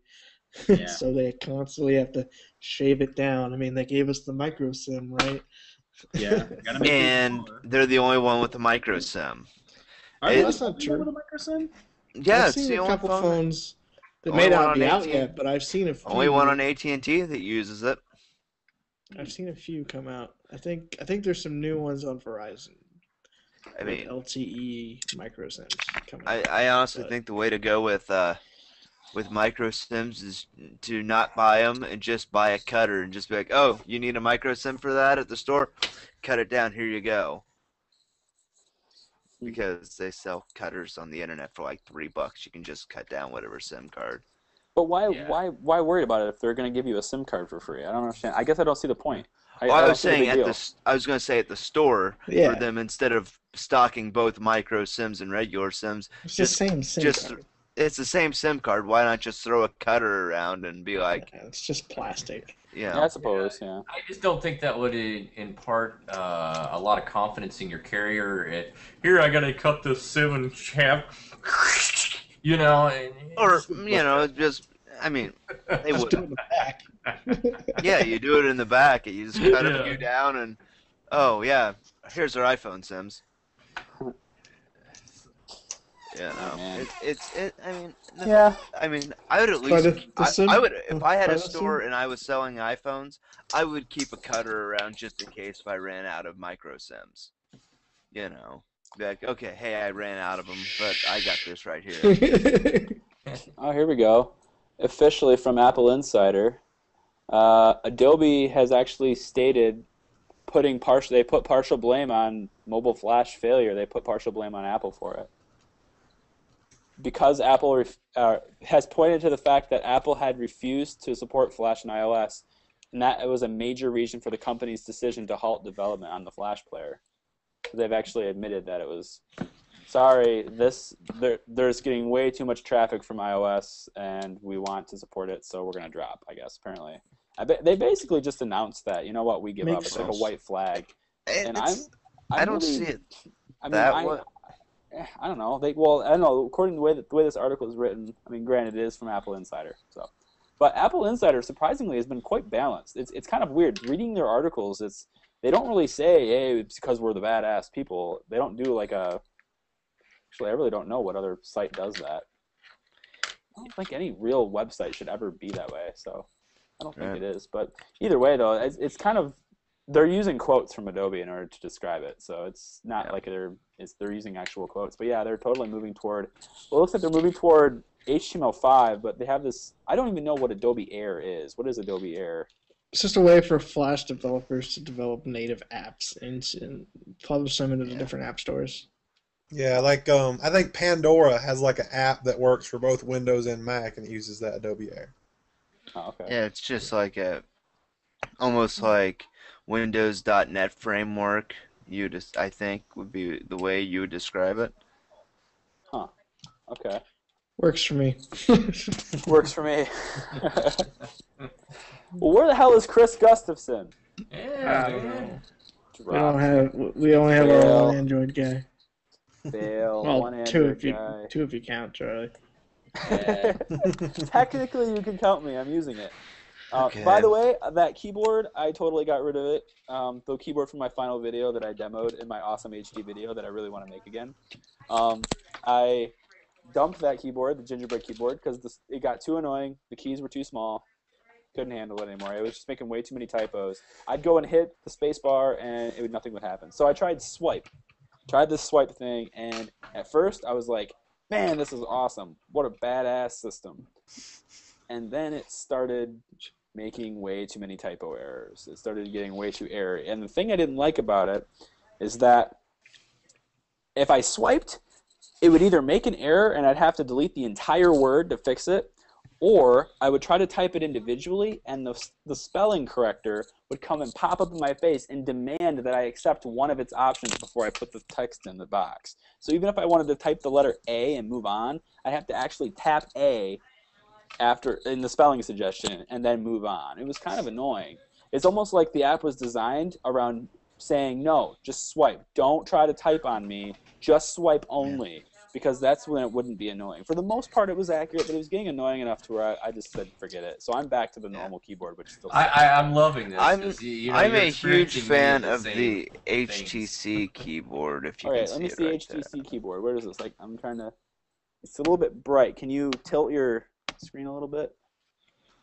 No, tilt it. just Tilt it can't. down to where There you it's go, facing there up. you go. Focus. There it goes. Almost. Okay, so what are the arrows? What do those do on the bottom? Up, down, left, Move right to your- navigate through. Move your cursor. Move your cursor if You you're can't like. you can't just tap the cursor or tap. Oh, where you want. can, but if you're like in the middle of a text, you can still navigate through with the keyboard. With the arrows at the It's bottom. actually so quite handy. It is very handy. You know, I say can I'm like. see where it would be handy because I'm having hard times. I'm having a hard time just tapping on the thing in the Android interface is even more difficult, I think. Because I'll tap once, and the cursor will pop up, but I can't navigate with my finger. I have to actually hold a thing underneath the text and navigate with that. And if I want to highlight an entire word to copy it, I have to just, come on, highlight it. Come on, highlight it. And it won't highlight it. I have to just hold it down, and then it wants to highlight the whole sentence, and that's And just a pain in Andy the sits ass. back and quietly smirks because he remembers those days. and then on top of that, let's say I want to highlight just a section of text, and not. I mean, where's my phone? I'll show you. This is a pain in the ass. Pain in the ass. Maybe I'm doing it wrong. It's the, You're highlighting text wrong, Charlie. Hold on. Which is ridiculous in itself because the software should cater to the user. Oh crap! I have a double lock screen again. What? double lock screen all the way. Why do I have a double? Oh, there it goes. Now it's gone. Okay, I had the All double right. lock screen first, and then okay. So where is my text? Let's say I'm gonna try to send a text message. Eventually, the app will open. Okay, there it goes. All right, and then this guy sends just a text that says, "Hey." That's kind of a wasted text, but all right. That was me. Oh, okay, well that's you then. What's You are a waste of text. I was gonna say that. Damn you. Be quick on the draw. Okay, so I say, "What's up, dude. Wow, this keyboard sucks. This What's up, dude? You keyboard want to smoke some pot? sucks really bad. Okay, so I want to highlight text now. So here I have text. Whoop. There it is. Okay, everyone sees this? Okay. So I try to highlight text. Spam that Go number. ahead. You're broadcasting my number. Am I? Oh, I am. Okay, hold on.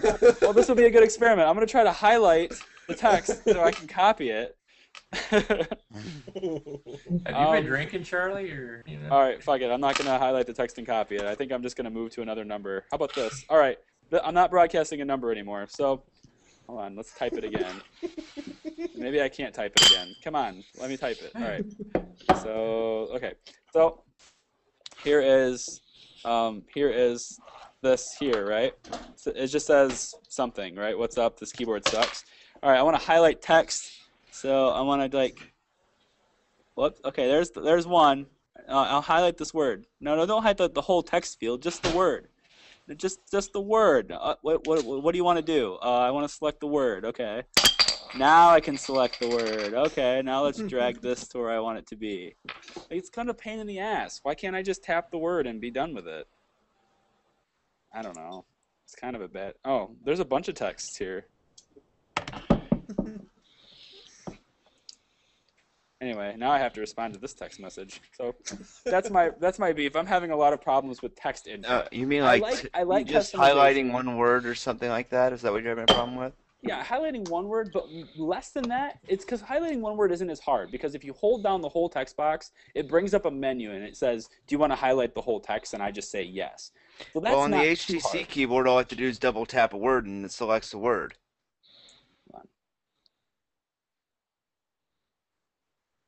Well, that doesn't We work for just- this one.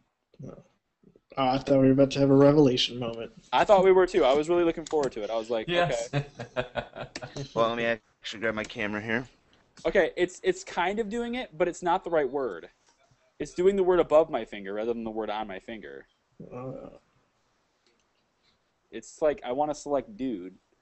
You probably can't even see it because my webcam. But I want to select dude, and so I tap it, and it's the word. It's every word except dude. Yeah. Now it's Well, come on, you can do it. You're like, dude, Come on. Oh, that's come on, dude. That's really, which is on the other line. It's not even. There it goes. Finally got dude. And all that time, I could have just typed D-U-D-E. So, well, yeah. like I said, I mean, It's kind of it seems to be more responsible. Excuse me. Oh my God. Excuse me while I clean my shoulder off here. Something else has to be responsive. Like I said, I get how think it's- my Inspire is a little bit more responsive than the Atrix then. Maybe that's what it is. It's one of those device things again, but I don't know. Damn. Oh my God. Chris says, damn. That was laughing my ass off. He's like, excuse me. Nah. Yeah, I'll be back in a minute, guys. okay. But yeah, I don't know. I mean, I think my two biggest concerns for the Atrix, my three biggest concerns for the Atrix: one, camera. Screw the camera. That's a terrible, terrible camera. Two, text input. Text input is kind of a bastard, but it's probably, I don't know. I'm using the stock keyboard now. I tried Swipe, I tried Gingerbread keyboard, and I tried this other one that was really first, but I tried this other one. And I'm hating email. Is there any email app that's better than Canine Mail? Is there anything better than that, Android people? No. Let's see here. I don't really know. I like the stock HTC app. For email? Yeah, but like I said, There's You no know, way to it's- just grab that. Yeah. Well, let me ask you this: on the stock HTC app, when you want to reply to an email, right? So here's I have Canine Mail. When I hit reply, now I'm doing it. I'll be honest, I don't think I have it set up on this one. Well, either way, you've used it though. When Right. you want to send a message, Excuse me, right? So here I Microsoft have the Messenger keyboard, and needs I've your got attention. the message panel here or whatever. and I want to Excuse send me. a message. Microsoft so let me just type Messenger. something gibberish in this box. All right, I have to hit back to get rid of the keyboard, which, all right, I'll accept that. It's a little weird, but I'll accept it. So where is my send button? Like, I know where the send button is now, but on your email app, there's no send button in here anywhere, and I actually have to use that additional. Collapse the keyboard on the HTC app keyboard. There's this button right here. Okay, that's better. See, that makes a lot more sense than to hit back, but because I feel like if I double tap back by accident, I'm going to go way back, and I don't want to do that. You know, and like I said, I mean, you'd really be better. I mean, I think you'd have a lot better experience with Android if you could get someone to send you an HTC. But unfortunately, I'm using it as my daily driver. Cough, cough. Andy's not using his Inspire. Cough, cough. Is that a pun because his name's Kaufman, or is it a cough is to like get him involved? Hey, Mr. AT&T man, the rainbow shirt. That's kind of like a marriage between old Apple and AT&T. That shirt is. It's like a Apple rainbow and an AT&T logo at the same time. It's right off their commercial. Yeah, it is. Or it kind of transitions out of that.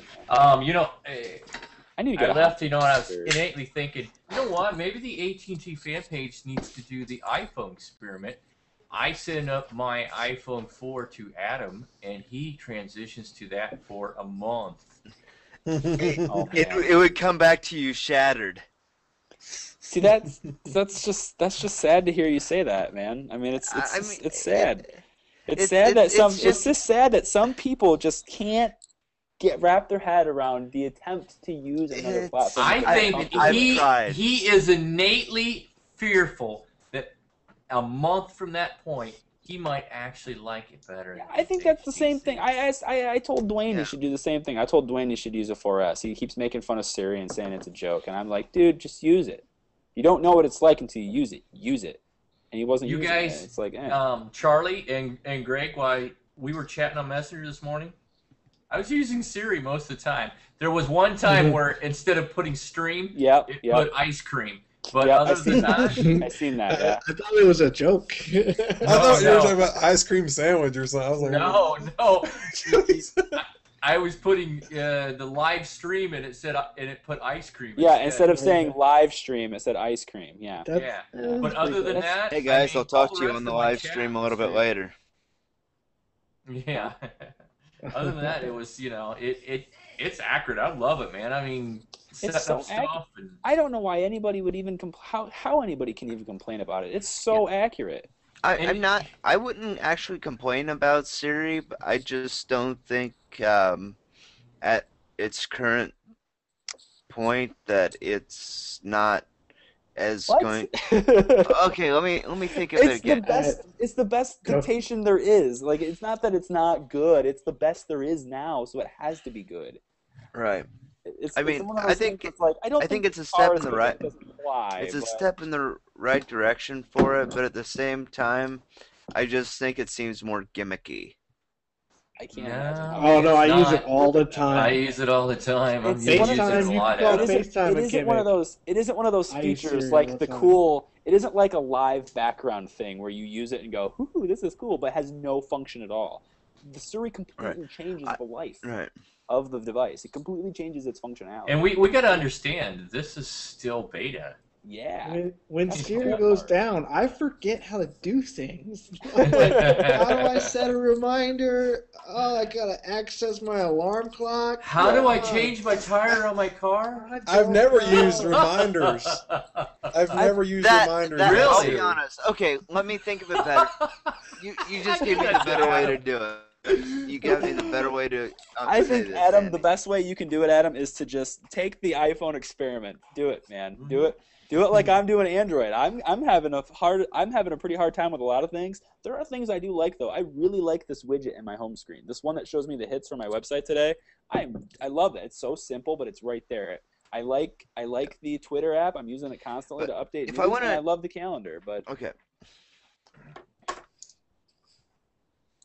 I need to set my alarm clock. I do this. Yep, I seen one step. And tap and then tap on alarm. Okay, and now wait a second. Now that alarm is predetermined and preset, so basically all you had to do is swipe it on, right? Okay. Because I mean, Right. okay, now set the alarm from scratch. Do it to where you have to physically set the time tomorrow morning. Okay. And So then add this your home step. screen, you hit one button. Okay, now Tap the weather widget. okay, that's one. Go over to alarm. Set my alarm for 5:45 a.m. Your alarm's set for 5:45 a.m. Done.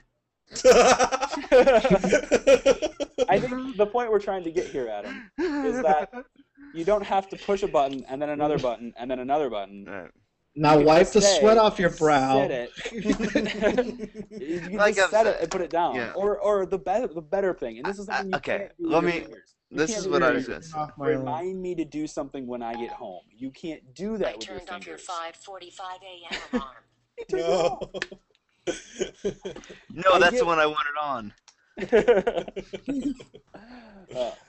But yeah, I get what you're saying, and it's the same thing with my iPhone, the one that doesn't have Siri.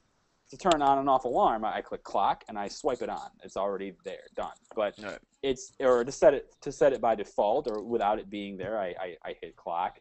Then I Right. say plus sign for new alarm, and then I have to scroll the thing to set the right time, PM, and then I hit go, and that's fine. It takes extra steps. But, Yeah. I mean, I think the biggest thing I was trying to say was, let me. by we got the two way people they've watching here. advertised for Siri, it seemed like a gimmick. The advertising made it seem like a gimmick. I think there are going to be a lot of real-world applications for it, but I mean, the commercial just makes And me it's want to yell only at gonna these get people. better, you know. Like, I it's will not- I will go with you on the gimmick part for the advertisement because I don't understand how anyone. First off, you can't just talk and have Siri listen to you. You have to press the button to activate it. So the Well, no, woman, you can- Oh no, you No, don't. you can put it to your ear. Yeah. no. This is what I'm saying though. This woman takes a baking sheet and picks it up with both hands, goes over to her stove and says, "Set my alarm or set the timer for 30 minutes," and puts it in. It's like you can't just say, "Set the timer for 30 minutes." You have to activate Siri, Okay, then pick up the advertising tray. magic, but whatever. I get it. It's You that's know, the part I I think think he's it talking should about be, where it you makes know, it seem like a it- gimmick. It's it one of Should those. be listening all the time. You know, Right. oh man, that would be great on your battery. Yeah. Yeah. You know, and you'd be talking to your friends about, yo man, you want to go do something tonight? And then Siri says, but this would be a bad idea, or something Oh like that. man! You know? Or have you heard? You've seen this? It's a parody video for Siri. It's called Arnie, Yes, that was so. what are you great. talking about? Yes.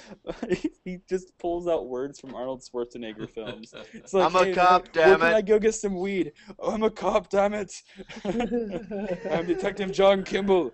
No, you're Chris Schaefer over on chat. If only it did not rely on input on the phone. What does you that know. mean? What do you mean by that? Yeah, I don't know what. I it don't is, know, but I do was- have one complaint on Siri now. Charlie, if you press your home button right now, you get voice control, correct? Correct. Now, Siri's down, and this has happened a few times. It's in beta, whatever. Right. So we've experienced Siri outages. Right. Oh, and hands free. Voice Okay. control becomes useless. Yeah. I can't even It is. It's use true. the old It's voice true. control things Yep. that didn't need. It's true.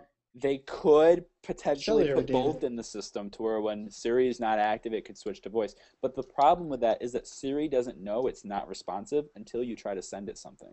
Yeah. Well, So um, Maybe one of if those- it then comes then back, it needs a manual override for Siri. yeah, Yeah, if it something comes like that. back with a A negative response. negative response, there should just be a toggle. You know, that's that a comes good point. up What right if it? there. What if it says, I'm sorry, I'm not receiving the server. Would you like voice control? You just say yes, and then it does its thing, Goes or you back, hit you know- or you hit a button and it switches to the normal. Yeah, voice that way control. I can could see- at Or least when I- still say, play this track, or Yeah, 'cause call if you're someone if from you're my in an area contact with list. no service, if you're in an area with no service, how are you supposed to? You can't use it. So I mean that makes sense. There I should mean, be I think- some Wait, things. what that- happens? Wait. But I was gonna look. If you Like turn you can go Siri in and shut Siri off. What happens? I'm about to find out. Disable Siri. I don't want to. I love her. I couldn't do that to her. Voice control. Turn her off. Oh, so it does go to voice control. Voice control. See? Oh, wonderful. Okay, so So, that Yeah, but you those have two- to go yeah. into settings, find Siri, and disable Siri, and it asks you, "Do you want to disable Siri?" Yeah. That It should- That it didn't should take come me up that on- long, though. It should come up on the negative response saying Yeah. disable Siri question mark yes no. Yeah. there's gonna be. But you know what would toggle be the for best that. thing for Siri?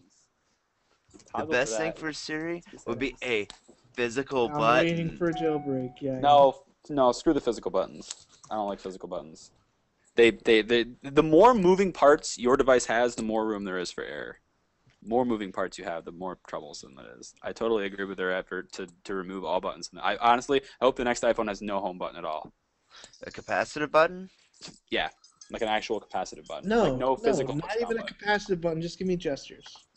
Well, Like on a my- small screen, I don't know about that. On a small I screen, don't care. but- You give it to me. I'll be honest, I like capacitive Playboy. buttons. No buttons. I'm gonna. And take here's this- my I'm gonna Android take this email call, app. guys. I'm gonna take this call. It's his girlfriend. It's gotta be. It's gotta be his girlfriend. He wouldn't like, Man, he even shut the video off, man. He don't want us to read his lips. You know, I was just gonna say though, I mean, I think, some physical buttons are not, physical buttons are okay in my book.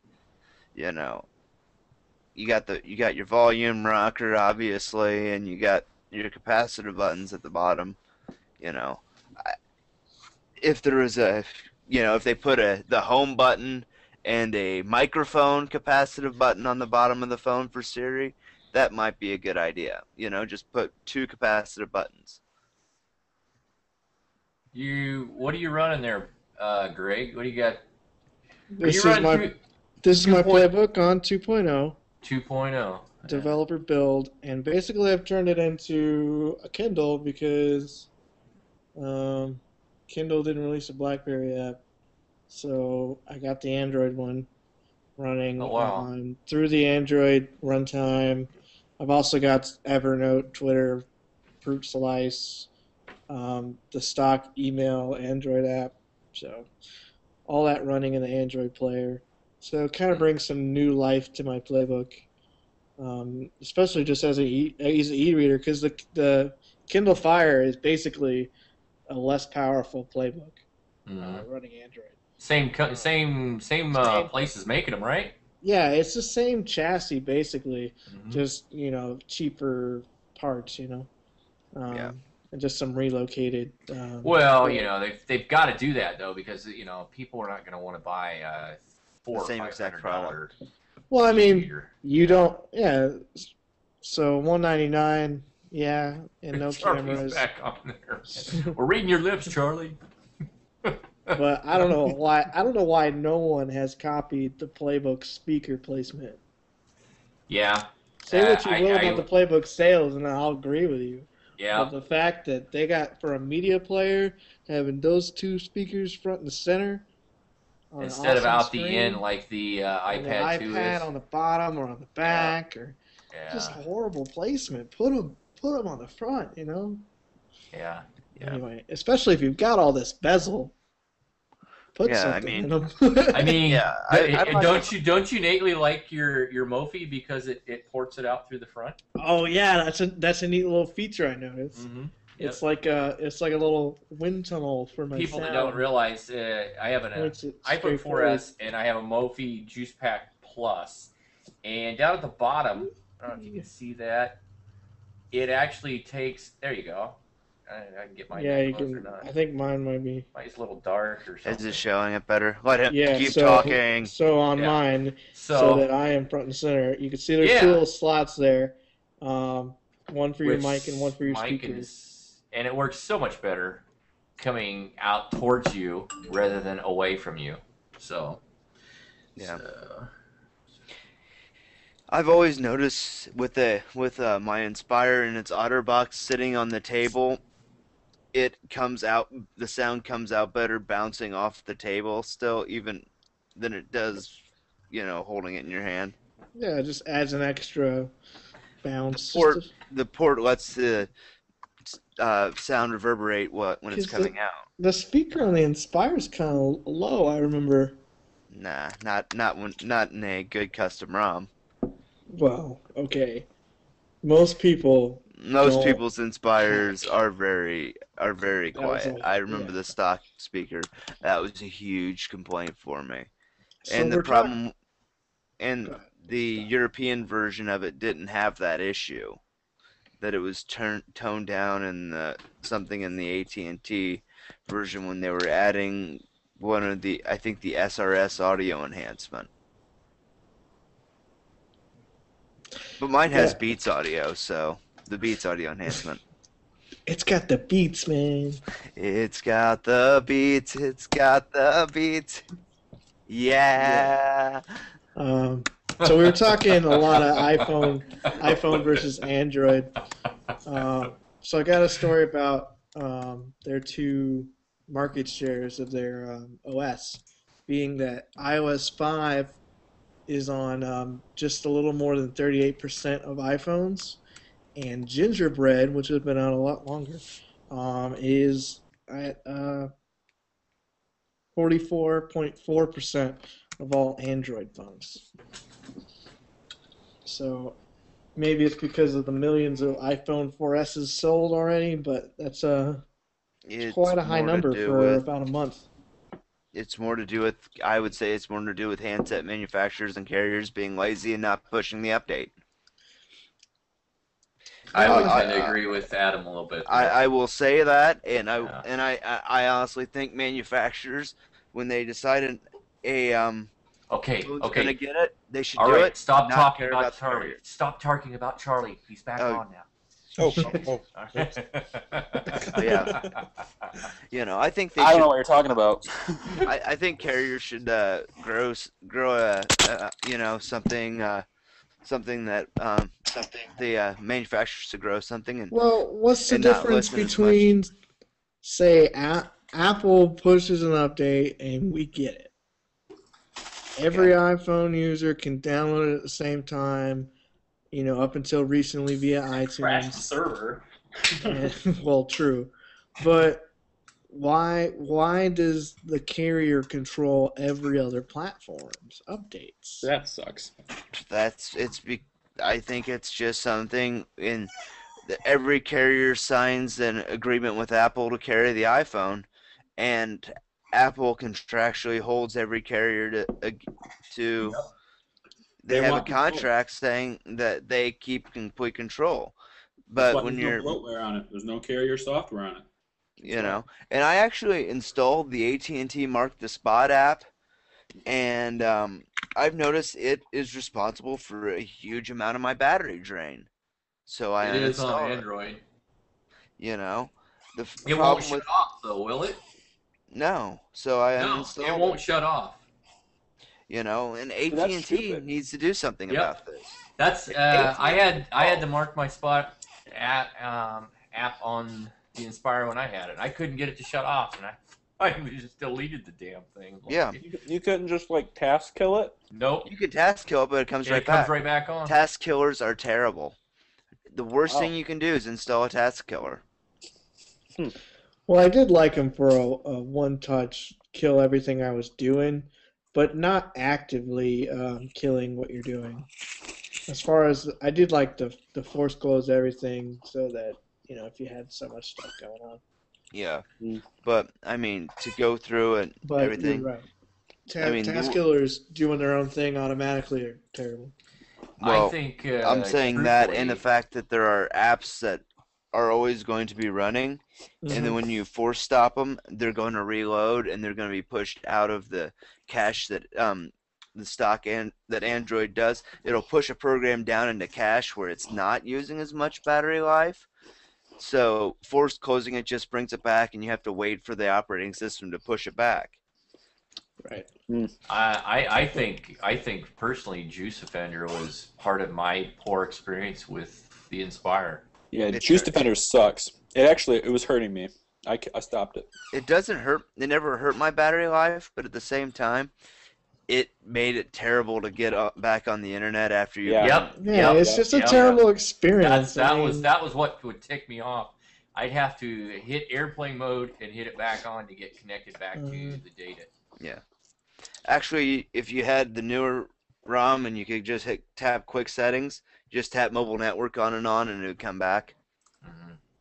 You know, but then again, that's trial and error through things. All right. Yep. But interestingly enough, Android Task Killer is completely compatible with the BlackBerry Playbook. Really? Whoa, really? Will it That's kill interesting. BlackBerry apps too? I'm not sure. I didn't install it because You it's say completely useless. compatible. Because I have like 6. Well, it's compatible with the Android player. I mean, I So you tested can to see you what can it does. install it, but you can't necessarily use it, or what? Well, I think what would happen, and this is my best theory, I'd have to install it. It's not a hard process to get it, but I think it'll just kill everything inside the Android player. Emulator. Because everything remains open in the Android player, and I can just switch between them in the Android player, which isn't what BlackBerry wants. BlackBerry wants to be able to just switch between panes, just like every other BlackBerry app that they already have. But right now, that's the best solution they have in this beta, is that just everything Android is in one window. Yeah. Yep. There's a bunch of progress going on Twitter within the last few hours about the iOS 5.0 or 5.0.1 jailbreak. And basically everybody is being warned to stop, like, don't update if you want the untethered jailbreak, only because there is a small hole that they were looking to exploit that's now been covered up. Aside from the one that had happened in the App Store, I don't know if you heard about the one in the App Store, but it was a really bad security glitch, which essentially allowed any app that wanted to push unsigned code to your phone to just do it whenever it wanted. It was a really good hole for the jailbreakers to use because they could just get unsigned code right into the phone really quick. But the bad part about trying to downgrade is that you can't. If you go to 5.0.1, before iOS 5, you had your secure shells or your SSH little hashes saved for your device. You could go back to your old OS by rerouting your authentication signal in iTunes to Surex server, aka Cydia, rather than going through Apple. But you can't do that with iOS 5 because your device, every time you boot your device, it's actually changing your SSH now. It's using a completely different protocol so that you can't actually save your 35-digit whatever because every time you boot the phone back up, it changes that 35-digit whatever. It's doing a whole bunch of other cool stuff too that it's not really cool for people who want to hack their phones, but it's cool for Apple's security. So if you go to 5.0.1, you can't go back to 5.0 because there is no such thing as saving your SH blobs. So they're trying to find a way around that right now, and it doesn't look like they're going to be able to do it very quickly. So that's my constant cat and mouse game. That's my update on jailbreaking. Always possible with the iPhone 4. May be a long wait for the 4S. Yeah, I mean, and that's why I just I was thinking You know about what? staying down, but I just updated because The bad part it's is not that a big deal to me. Comex isn't in the game anymore. Come on, Comex, get back in the game, man. I mean, well, if you could get hired by Apple, you wouldn't do it. As an internship, I'd do it in a heartbeat. Yeah, I mean, It sucks though, because he basically has to sign papers that said, "I will not do this." He has to conform to all the agreements, and essentially that means he can't really tweet anymore. So he's not really tweeting anymore ever. yeah, You don't see I've Comex seen ever one or tweeting. two. Same thing with George Hotz. He's not tweeting anymore. He's not allowed to. I don't know why. George is working for Facebook, right? Yeah. George is working for Facebook, but he doesn't really tweet anymore anyway, which is kind of weird. But I'm pushing for Stroud Smith. He's the guy that's porting Siri. I'm pushing for Pod2G, who thinks he can do a bunch of jailbreak ports. He also thinks that this new security glitch. Does everyone know about that App Store security glitch or no? I saw a little bit about it. Charlie Miller is a Mac hacker. He's essentially the guy that was back, I don't know, about a year or two ago, they had this contest to see who could hack the Mac, basically. And Charlie Miller was able to get from the login screen and have complete control over the entire system in 2 minutes. He was able to do it in 2 minutes, which was like astonishing. Everyone was like, whoa, how did you do this? No one's been able to do this. Well, he figured out a way to do it. He's the same guy that's found a whole bunch of different glitches. There's a glitch in the MacBook battery, which actually still exists in my system. MacBook batteries have a small chip inside them that basically, control how much power it has and tells the system how much power it has so that you can see your percentage on the screen and stuff. Every battery has that. That chip basically is exploitable. You can hack into that chip through the system. So if someone has physical access to your computer, they have to have physical access to your computer, not through the network. But if they have physical access to your computer, they can install a very small few bytes of code into that battery chip, which will let them into your system wherever they are in the world, and they can do whatever they want. They can make your fans run really fast if they want. They can kill your battery in a heartbeat. They can make it overheat to the point where it damn near explodes if they want to, and they can do it all remotely. I always wanted to make a virus for Macs that would turn off all the fans. Yeah, good luck with that. Yeah. It'd be funny to see that, because how many Mac users would use antivirus anyway? I don't use it. And I was saying that if someone made one that would shut off the fans. I have 3 viruses on my system right now. I have 3 of them. One of them is actually on my desktop. I know it's an infected file. I won't send it to anyone, but if I did, well, if I did, it would essentially make their web browser just pop up with a bunch of porn constantly.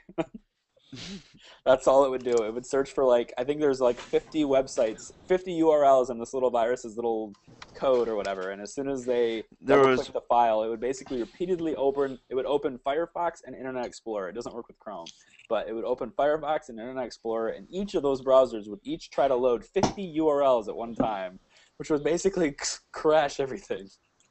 But it's pretty funny. There was one time one of my friends they were messing around with remote desktop back in the day when Windows Live Messenger first got that. One of my friends did a search on the internet for gay porn, clicked the first link, and got out while my friend was in the bathroom. And I think he said the website was something like gayhitchhiker.com, and they used to, and I believe I know one of them set my dad's homepage to that, because he gives me shit for that every time I see him. That one time awesome. He said my homepage is gayhitchhiker.com. It's like, nobody writes for free. What a great tag. Nobody rides for free. That was the tagline on the website. Oh my god. Yeah, so somebody, they won't confess. Tabitha's talking about it in the chat bar right now. They won't confess, but somebody, and I know it's a Hot Tips admin because the page posted it, posted my Napoleon Dynamite dance on the Hot Tips page for people to see. And I don't know what it is. It was a late night video. Wasn't you. I was really surprised. I'm like, why would he have posted that? That is really embarrassing. This. I woke up in the morning and had people liking it with comments, and I go, I don't know which one of you guys posted this, but you're going down. They found it, apparently. It found it on my channel and posted it. And O'Day made a comment that goes, whoa, Charlie, you look so young. And I instantly thought, oh, it must have been O'Day because he commented on it. But I don't know if it was him or not. It could have been just Adam. It honestly could have been Adam. I showed him the video a month ago. Maybe he decided to have some fun. I don't know. I would. You should find embarrassing videos of them and post it. It doesn't have to be of them. Just make a channel with their name on it. Yep. Or I'll just find all those videos. I'll download them all with Download Helper and Firefox, and then I'll just make a collage video in Final Cut and put it out there. All the embarrassing stuff about them all in one video, and be like, I don't know which one it is, but that's all y'all right there. Everybody. Guess who wins? This guy. See that guy? Just put at the end of the video. I win. He was picking his nose in pink shoes. You see that? All right. Well, so I'm really glad. I'm really glad that I learned that wasn't you that posted that, Charlie. I'm like, why did he post that? I mean, it's like really embarrassing. No. And yeah, you can probably tell. You can tell it's not me because it's written in the third person. I think I think it says here's Charlie doing this, and I don't think I would put myself in the third person. Unless you become a huge Herman Cain fan. You know, and referring to yourself in the third person. Some people don't want Herman Cain to get elected. Some people don't like Herman Cain. Some people want to punch Herman Cain in the face for using himself in the third person. Somebody's not going to win the presidential debate. At least, I can't remember the third one. Rick Perry completely forgot his entire campaign. And I noticed like when he did that, and I'm like, did he just forget like his third? You know? Oh, people watch those? I just When I- watch when them I- on Oh YouTube. yeah. Yeah, Oh, he's yeah, like, when I yeah. become president, I'm going to take down 3 forms of government. Yep. Education, commerce, and He looks to Ron Paul. He looks over to Ron Paul. And Ron Paul's like, no, there's 5 you should Five. take There's down. 5 of them. You should take. And Ron knows all 5 because he's been preaching the exact same story Yep. consistently for like the last 50 years. And, I mean- and Perry's like, I don't remember the third one I want. You know, it's like, I'm a diet Ron Paul. I only want to get rid of 3 of them. Yeah. You know? I'm a diet Ron Paul. He was actually a Ron Paul 0 because he's not going to do anything. He's going to give All the Ron he's gonna Paul give corporations policy, everything. none of the taste, Yeah. none of the calories. None of the taste. I'm rooting for Ron Paul. I really am. I hope that guy does something. He's been so consistent the whole years. He deserves it. He's And always not, been consistent. And he's not. And this is getting to be kind of like a political conversation now. So I don't know if it's going to get wild or not. But this guy is probably the only person in history to ever campaign for president and not take any money from any corporations ever. He's the only guy to never take, oh, you want to help me with my... No, I'm not. I'm going to decline that. He's not going to owe anybody any favors if he gets elected. He won't have any favors to fulfill, and that's the best part about him, I think, is that he's consistent and he's not going to owe anybody anything. That's good. Varick? Who's Varick? I don't know. Every time somebody makes a comment, my chat bar goes right to the top. It's so annoying. I have to keep scrolling down. Hey, guys. Hey, dude. Hey, everybody. Hey, Eric. Hey. I think we're off our topic of what we were trying Tech to get here. to. Sorry, Varick. And now we're to the point where it's us just kind of bull crapping and making. He was in the hangout with us guys a few weeks ago. Okay. All right. But I think the fun part about us just bullshitting with each other is I think people find it entertaining. Yes, no, yes, no. I don't know. Isn't there a way to put polls up on Ustream? I thought there was. There is, but I'm not sure if the application I'm using does it or not. Oh, all right. I haven't learned it yet. Okay. Fair enough. By typing yes, no, do you find our random off-topic conversations entertaining, or do you think we should quit it? There we go. Come on, people. Come on. Winner gets a chocolate chip cookie, courtesy Come on. of me. And Brian's still on there. Come on, Brian. Post something. Courtesy of the internet. I think maybe he fell asleep or something. Well, it's good to know that we can get off topic with people and they find us humorous. Hey, Chris said absolutely. So, Tabitha said yes. All right. So. All right. We can get off topic. All right. Does anyone want to get back on topic? What do you got for us? Do we have anything else left on topic? Yeah, I've got. What do you got, Greg? I've got some more stuff. You got all the questions. Let's see. All right, you guys saw at the Android ice cream sandwich demonstration a couple weeks ago. They demonstrated a cool feature called face unlock. Basically, you look at your phone and it unlocks because it knows your face, it maps your face, or whatever. And it doesn't map your face; it just recognizes a picture. Yeah. My laptop does the same exact thing. It's not real security at the same time, but it is a fast unlock method. Well, thanks for the reveal. It can be fooled by a picture. It was demonstrated on video. And I posted this on our page. Actually, note to Galaxy Next is pretty interesting. That I the notes post, display was that good. yeah. I posted on our page earlier when people were referring to it. When Ken posted about it, and he agreed with me when I said this. It's not meant as a big security feature for, to keep your friends out of it, as much as it is a security feature that if you leave it somewhere, if you don't know whose phone you're picking up, it's going to be just as secure as that person's password, if not more. Yeah. Yeah. Yep. And that's, Yeah, I mean, that's kind of neat. It's a neat feature, really. Yeah. I mean, it's neat. I think it should be more sensitive, and kind of ask for the password more, just to kind of get more pictures of you. Type in your password, takes another picture of you. Oh, okay. And I thought you meant when it should be more sensitive, like if you put your face in front of it, it said, "Oh, you're kind of ugly. I don't know if I can open." Right. If you could to say that would be pretty awesome. Yeah. I mean, my laptop, if it doesn't recognize me, but if it thinks I'm kind of the same person, but it can't tell, the password field pops out, and I have to type in my password, and it saves the new pictures. So if I shave or grow this out, I was worried about that. If you grow a facial hair, it messes it up. Yeah.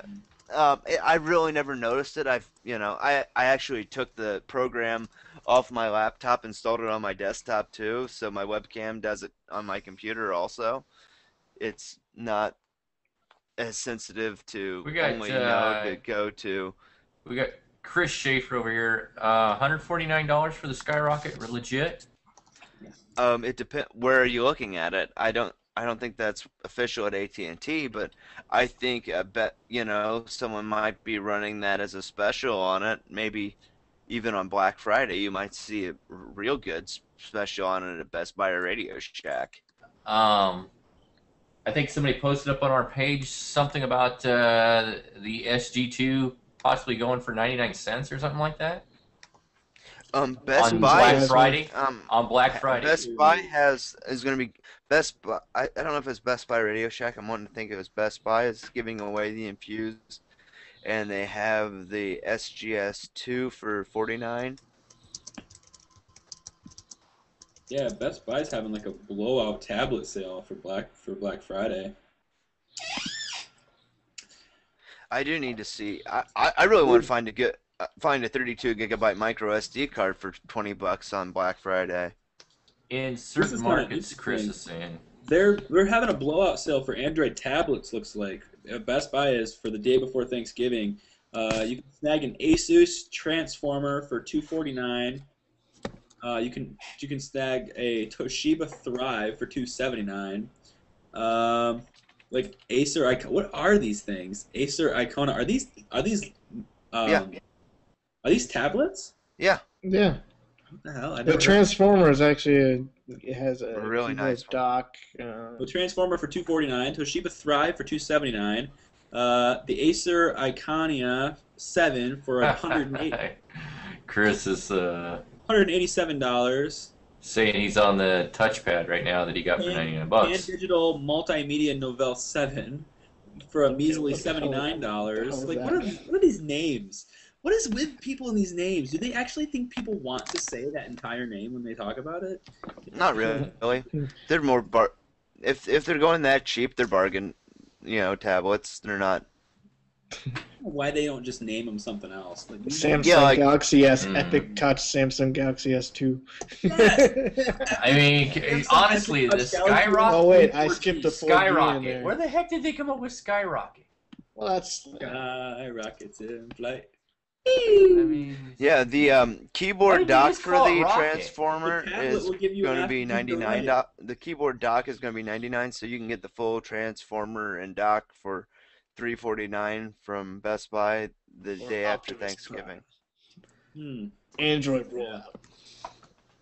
What do you mean, Chris? You can get the iPhone 4S in Puerto Rico for $99 on contract. Chris, I don't know what you're talking about, man. I took and sold my iPad 2 or my iPad 1 for $650 and walked in and got an iPad 2, and all I paid for was the smart cover. So I beat your $99 in a kind of a roundabout way. Generally speaking. Generally speaking, yeah. Some fool bought my iPad, my first iPad, for $650, so that was his deal. I wasn't going to get an iPad 2, but since somebody offered me that amount of money, I'm like, okay, sure. Wait, you're gonna pay me what I paid for it now? I even tried to talk him out of it. I even told him, you What? realize- Huh? That's kind of wild. Was it like a 32 gigger? No, I had a 64 gig Okay. 3G. Okay. Oh, that's really high end then. But it's an iPad 1. But it was an iPad 1, and they So paid it's me a 600 something? They paid me $650 for it. You know, I don't know. That's not necessarily that bad. I mean, it depends on the time frame. But like, did the iPad 2 just come out, or had it been out for a while? They had announced the iPad 2 was coming out like the next weekend, and I just walked in my office. Somebody asked me, "Hey, you gonna get the iPad 2?" No, I'm gonna stick with my iPad 1, unless somebody offered me like some outlandish amount of money for it. And so pretty soon, one of the people in the office goes, "Hey, my uncle says he'll give you $650 for it." I'm like, okay. That's the amount of money. That I can do. So Speaking about 64 gig was overboard, and so I thought, you know what? I'll get a 32 gig Wi-Fi because I never did use 3G on the other one. So I am happy. Let's see here. I think, isn't HP supposed to be releasing some more of those? But they're not going to release them as cheap though, right? $150. HP's done with them, I think. Was the last No, area. they're going to release some more of them. I think they saw- reneged No. on it. No, I think they're did done. I think If they bring back WebOS now, they're just kicking themselves. Oh, we just gave away all of our tablets for this insanely cheap amount of money, but we've decided to keep it. well, it is a 150, possibility but- actually. wait, that they're wait. bringing it back. Chris is saying 150, but only to developers. So innately, That's then, true. Yeah, you have to be the developer. Okay, well, wait. If they're releasing 150 to developers, so that means what? It's still not dead then. Yeah, they want people to develop for it. Apparently. Well, I mean, they're why would they actually release it having a to meeting right developers now. if they weren't going to be doing something with it? Apparently, if you buy an HP, what did he say? If you buy an HP desktop or laptop, you get it for free. What? yeah, that was the bundle I think Best Buy was doing. Or That's you crazy. can get it for 150 if you buy an HP desktop or laptop. Okay. All right. Oh, okay. So it's not for free. Yeah. No. All right. I mean, Wow. Chris, is it worth it? I mean, I'm not talking as far as $99 worth it. Or is it worth it? Is it a good tablet? Says sure. I mean, I mean, My roommate has a touchpad. Seems I had it alright. for like a week. I mean, I'm just innately worried. I would be worried about apps and app support and. Okay, you're thinking it's going to eventually get an Android port. Yeah, that's probably true. That is what they're working on. Yep, they are working on it. I think that was the reason why my roommate actually bought it. It's because he's counting on the Android port for it. I've been watching that. I've been watching for that because I know that a lot of people are doing that, and the moment that news comes out, I want to be one of the first sites to put it up because that's what I'm all about. I want to be first every time. Yeah. The other day, Greg, every day I checked at noon to see on my iPhone to see if there was an update every day, and it happened to be Thursday. I went to my daughter's school. She had eat with your daughter day or whatever for Thanksgiving, and so that was the one day that I didn't check it. And sure enough, that was the day that they released it. And Greg's like texted me, "Hey," and he texted me a picture. I'm like, "Ah!" So, CyanogenMod teams actually got some work done on it, I guess. Yeah, they've got working builds of it. So I mean, it says their ultimate goal is a dual boot system capable of loading Android and the original WebOS. Unfortunately, Okay, what nothing's is public right now. what is Matt doing down there? I'm No, with the cord. I'm like, chewing on it. okay. And we wonder why your iPhone You're constantly needing new plugins are iPhone charging frayed. cables. My cables suck. They can't take my teeth biting into them all the time. Dear Apple, make chewable Yeah, cables, chewable damn it. cords, please. Yeah. So just in case my dog accidentally chews on it, he doesn't fry himself, and when I want to chew on it, I don't fry myself. Oh, come on. 5 volts is nothing. What are you watching, Matt? Matt, you look like you're... I'm going through chat here. Okay. You're like... I'm trying to study on what this person's saying to me. I'm like... Oh, shoot.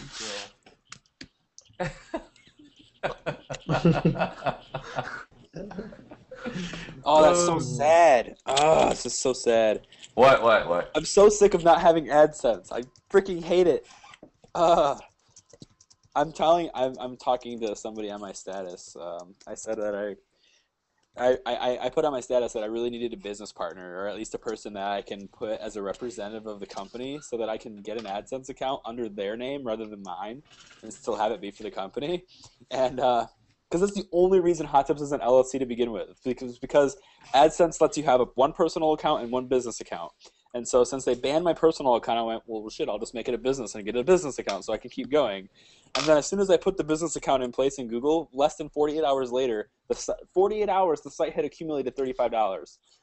And then they banned me again. Like, what the hell? They did it again. So, and it's because every business, even though you register as a company, you still have to have an actual person representing you with a social security number. And I'm the only member of my company, so they matched the company to me, and they filled in the gaps and just banned it anyway. So what exactly got you banned in the first place? What they don't did tell do you. wrong? They don't tell you. They never explain it to you. All they say is that your account poses a potential risk for invalid click activity, so we've disabled it.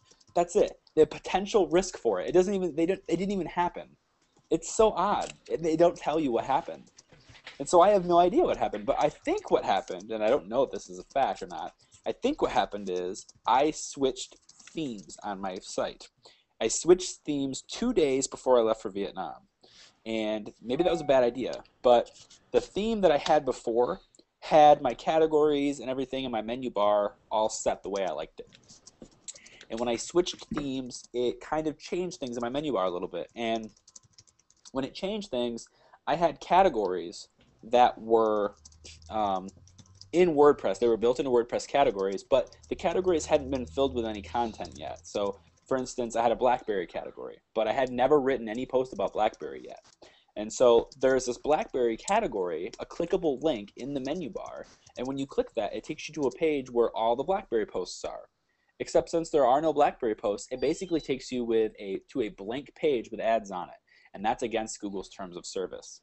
And so I think what it was is they went and checked my site out randomly one of these times, found that there was a link to a page that had no content and just ads, and decided that that was breaking the rules, and they disabled me for life. It's like, why don't you just email me and say, hey, you have a page with no ads on it, that's bad, fix it. Problem solved. But they don't do it. Instead, they take your social security number and your entire identity in the world, and they disable you. So I can't make another account, because as soon as I put my social security number in for tax purposes to get paid, it gets disabled. So what I have to do, and you're allowed to have a business account. So I decided, okay, I'll pay the hundreds of dollars to have my business registered in the state of Michigan, and I'll pay my yearly dues and put in my financial reports every year, because it's totally worth it, because I can have an AdSense account still. And then 48 hours later it gets banned. Well, I still have the business because I already established it. I might as well keep it. Can you actually go and get a new tax ID instead of your business? Well, I can get a new tax ID, but that's expensive. But I have a federal tax ID already. I have a completely separate federal tax ID, But the thing is, they banned my business account before I gave them my tax ID because you don't actually have to give them payment information until you get to $100.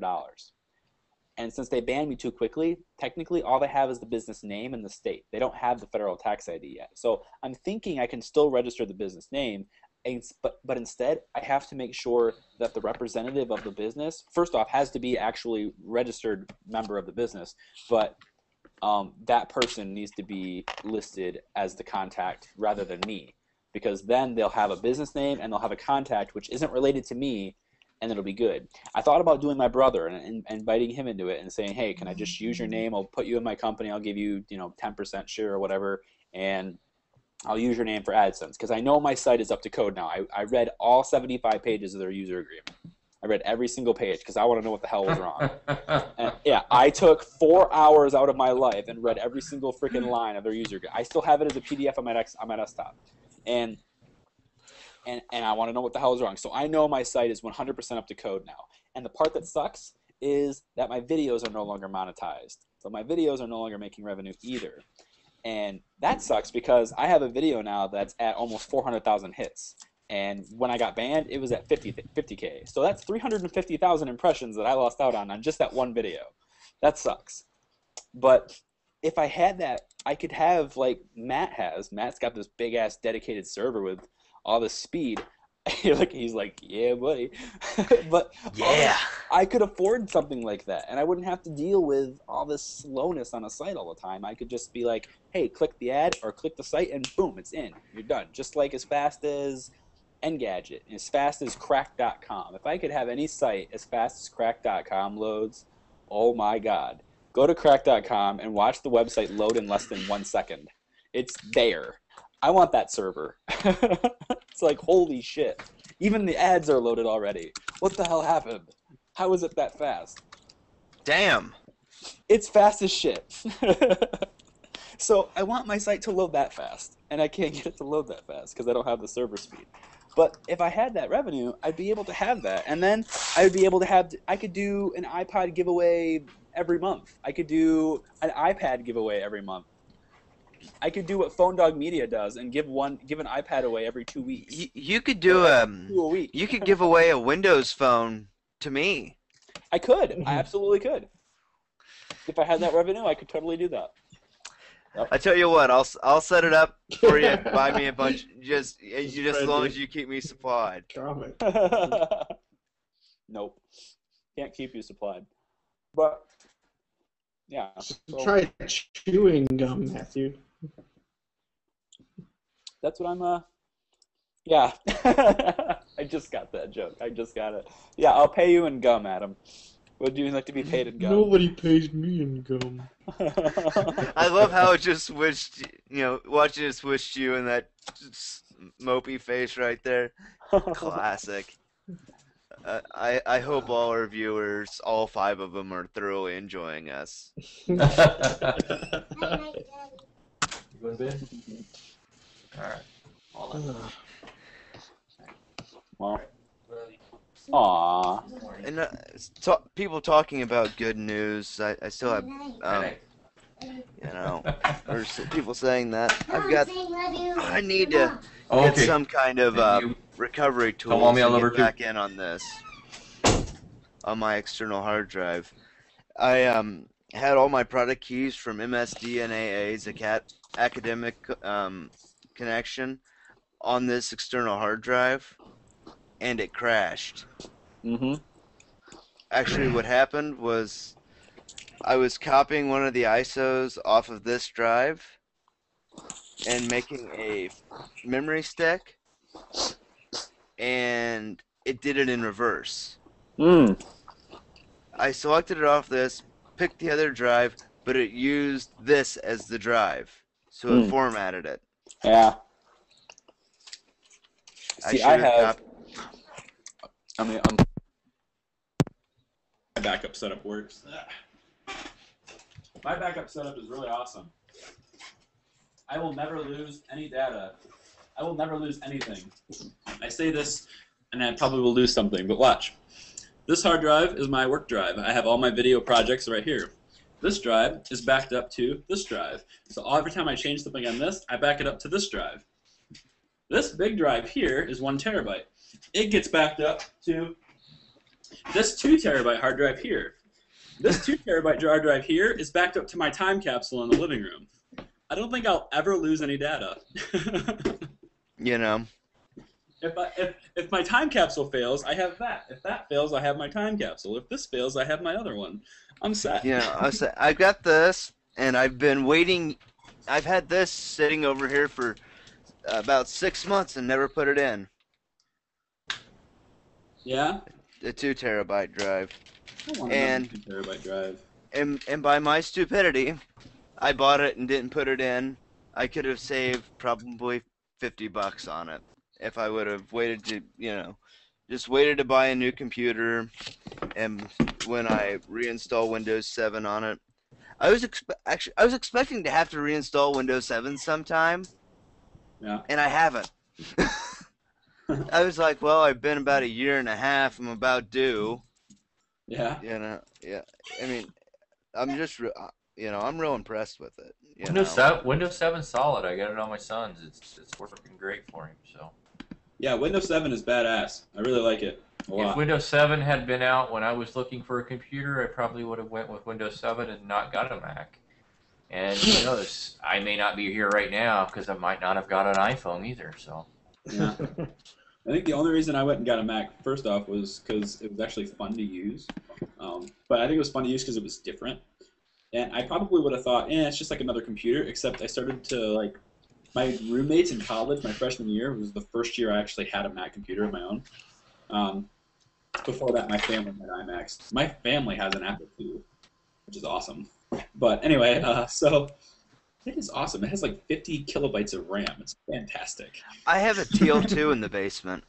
Does it use those giant floppy disks? Because those are awesome. 5.5-inch. The older Tandy I had that my grandpa had a 5.25. Ours just had 3.5. But I remember the first game I ever played. I bought it again on CD one year, if I can find it. It's got to be around here somewhere. Whoop whoop whoop. As Adam stands up, I am envious of that shirt, man. I want that shirt. What do we got? Oh wow, Wolf's. Can't even see it because he's not talking. I have to click on it. Hoa. My first game ever. Wolfenstein 3D. They have to put 3D on it. That's awesome. It was made in '88, I think. Yeah, you'd have to put 3D on it then. I mean, the thing about it was, I was playing it on a TL2 when I was 5. I was killing Nazis when I was 5. All these kids playing Call of Duty now. I'm like, shut the hell up. Get that out of here. Go old school. I was like, I remember playing first-person shooters when, they were only a couple years old. Because if they would have been playing it when I was born, or when it first came out, I would have had to have been hanging from the umbilical cord on a computer playing. Yeah. Did you get Skyrim? No. No. Like I said, the only game I'm playing really is this. All right. Yeah. So I Chris, wish I could play World of Warcraft again. I really do. I kind of missed playing MMOs. So Chris has found the Skyrocket was for $149 in certain areas. So he found in a zip code 91101 at AT&T with which I think we had. Is it a links. California zip code? I think we had links removed or whatever, so he couldn't put it down.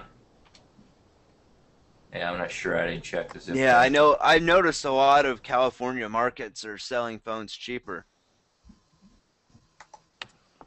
But you'd have to know someone in that market. Someone was mentioning that California.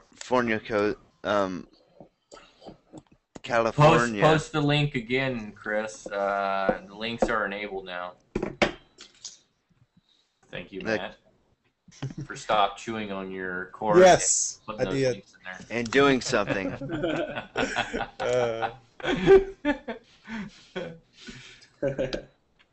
Oh, hey.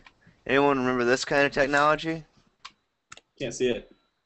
Cassette tapes? Oh, I can see it. Yeah. Who was Cassette that? tapes. I just watched a cassette tape the other day. Yeah. Actually. Yeah, It was an it's old Bruce documentary. Springsteen's Tunnel of Love. Oh, yeah. I just watched an old documentary about a guy that basically went on in San Salvador in the early 1980s when they were having El Salvador was fighting San Salvador, and like there's this huge revolutionary war going on in South America, and this guy went down there and made a huge documentary film and got a Academy Award nominee for it, and he stopped by the college, he was invited to the college, and showed his film, and I got a chance to meet him and talk to him for like 3 or 4 hours. What was that guy's name? Frank Remember? Christopher. I remember a story about that at some point. So. Yeah, the film he made is called "In the Name of the People." It's on VHS and now newly on DVD. But yeah, Frank The Christopher. last cassette I watched was, I actually dug out my VCR the other day to watch it. I found my old Weird Al Yankovic Live VHS.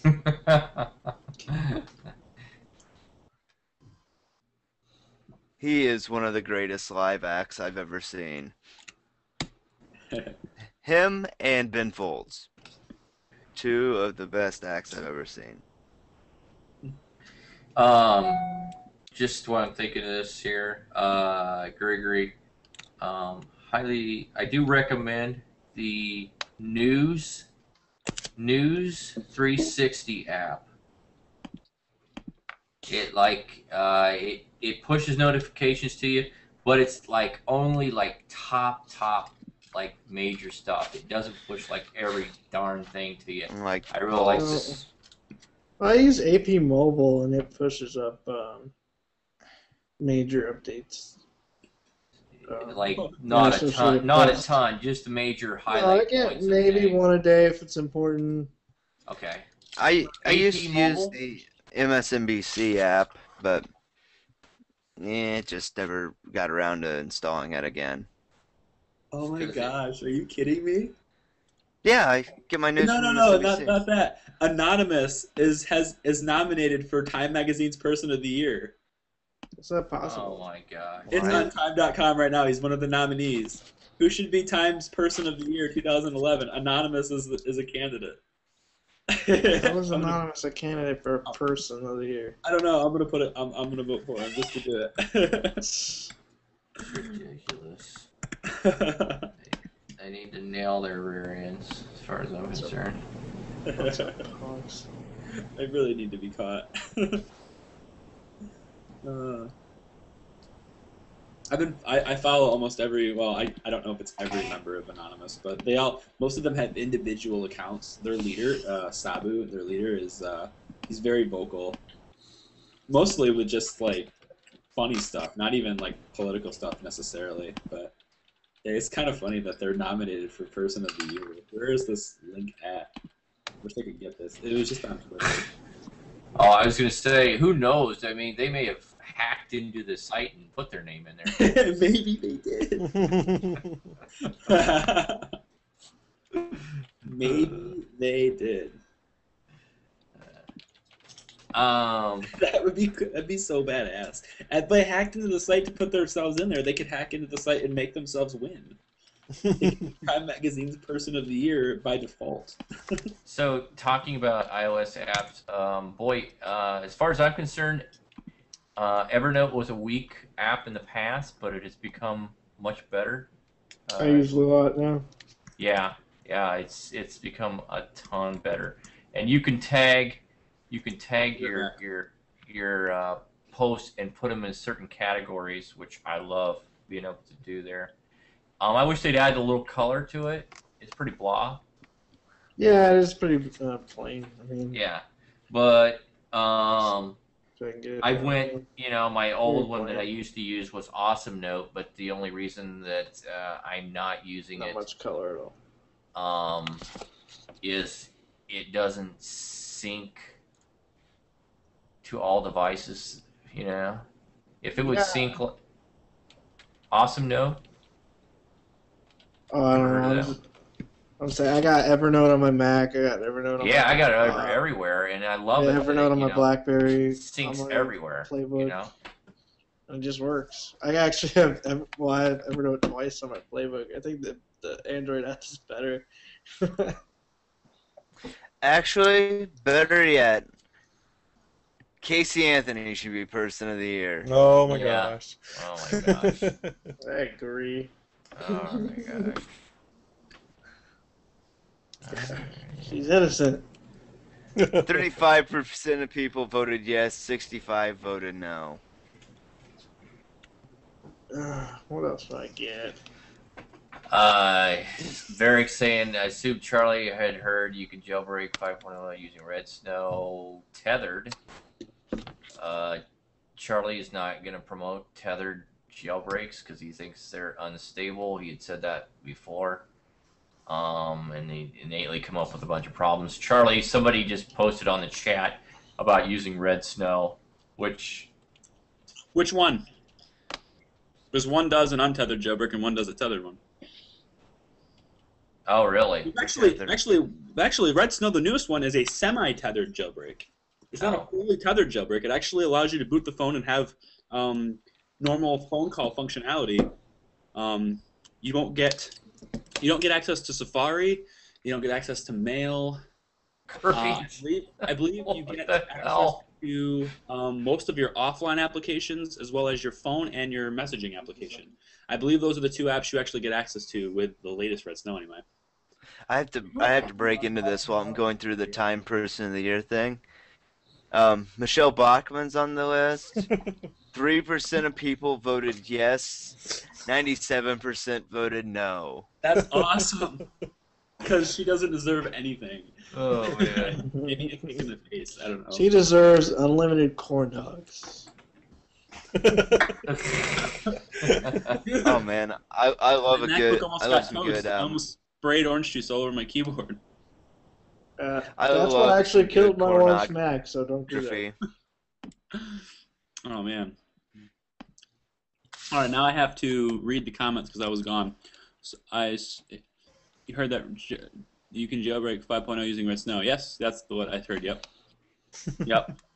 The latest Red Snow, as far as I know, the latest Red Snow is a semi-tethered jailbreak. You're able to boot it, but you can't have full functionality. In fact, most of your data service functionalities that you would normally use, like your Facebook app and your Safari and email, are all offline. You can't use them. You can't use Siri, well, because you don't have 4S. 4S isn't jailbreakable. You can't use. You can use your text messaging application, but iMessage won't work. So there's a bunch of stuff you can do with it, but for the most part, you're not going to get the full functionality. It does, however, save you in a pinch. So if you are traveling abroad or traveling at work or whatever, and you run out of battery life and you have to charge it, at least you know you'll be able to turn it back on and make a phone call without having to worry about it. So in a sense, it's not totally dangerous because your ability to get an emergency or to get stuff in an emergency is still there. Varick's saying he's using the semi-tether and it's working really well for him. Yeah, yeah. If your phone never shuts off, like I think my iPhone 4 I probably shut my iPhone 4 off maybe once a week, maybe.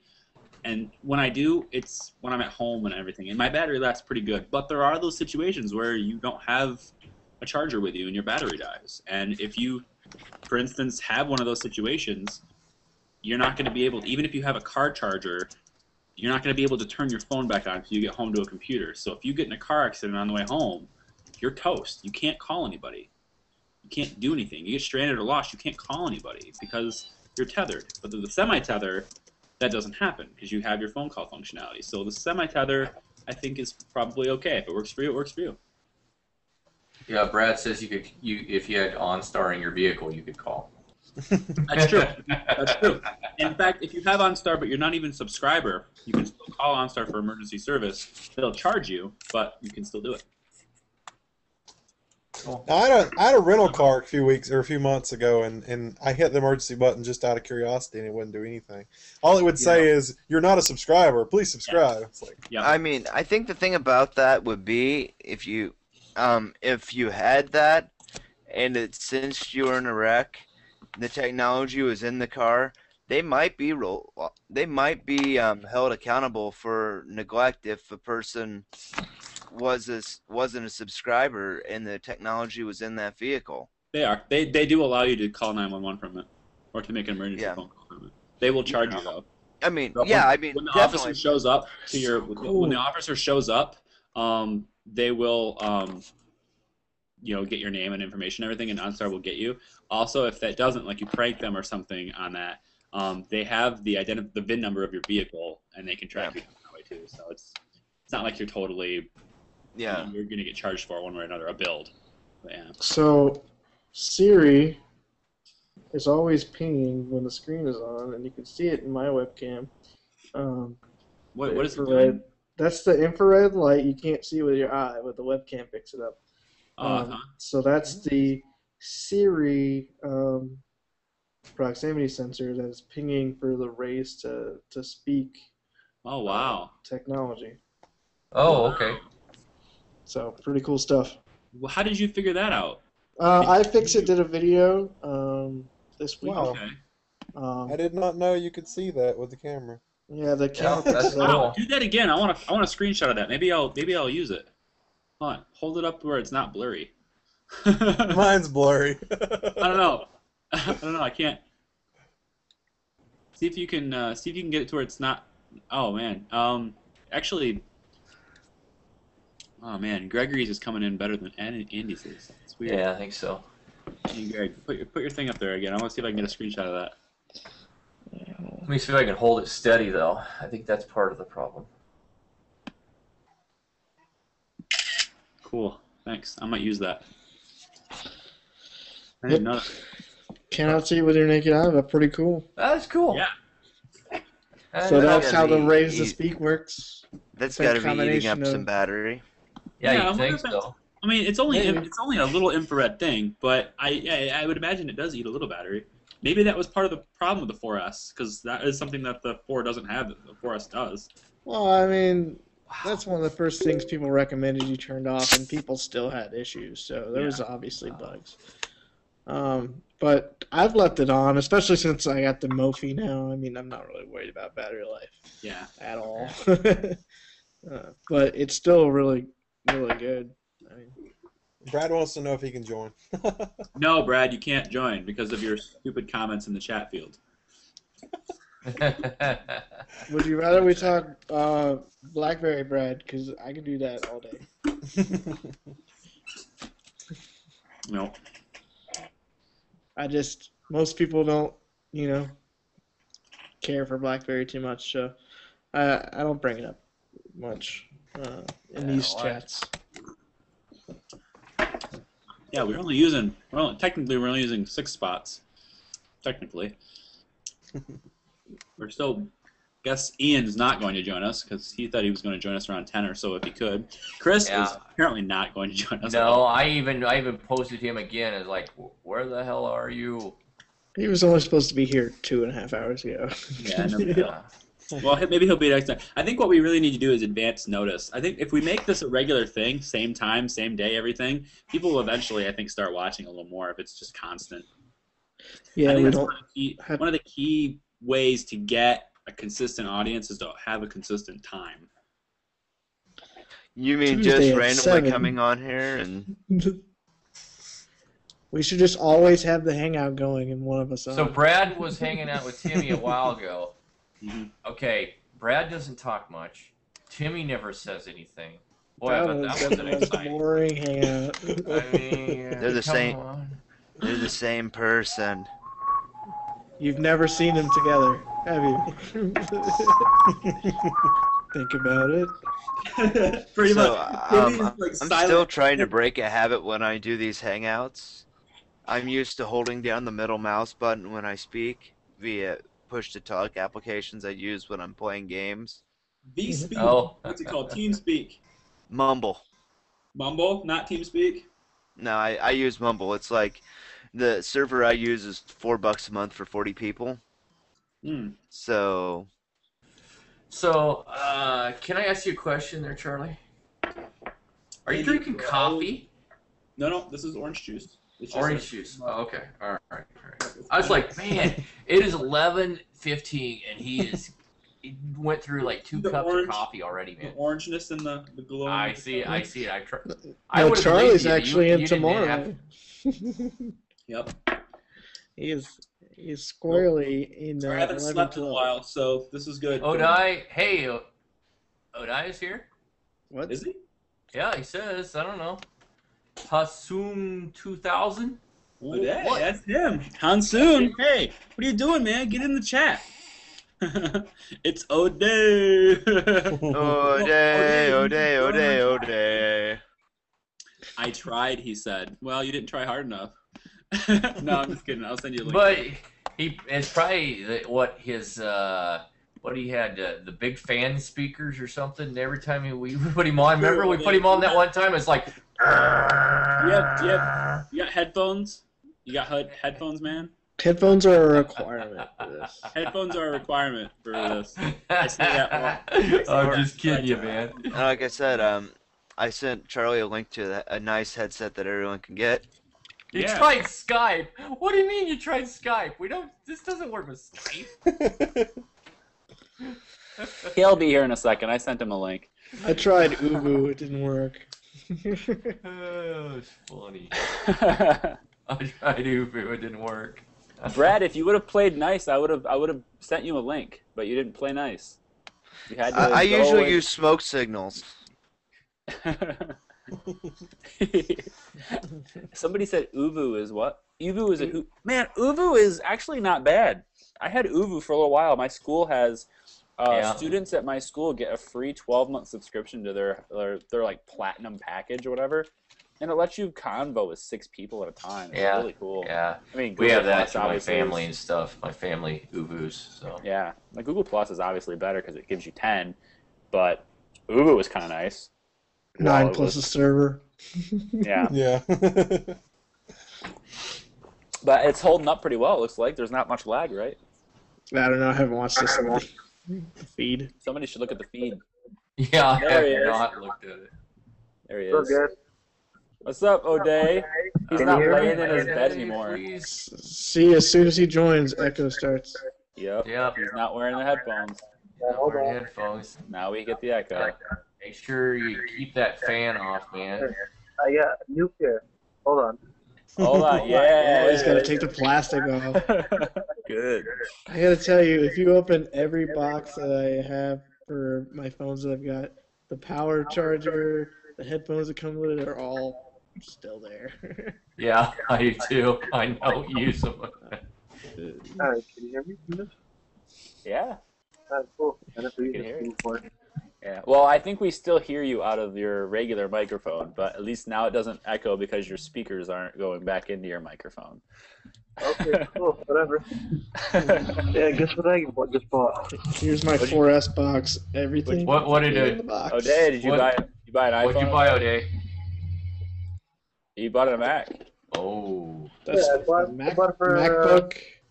I don't know. I bought it for $70. I don't care.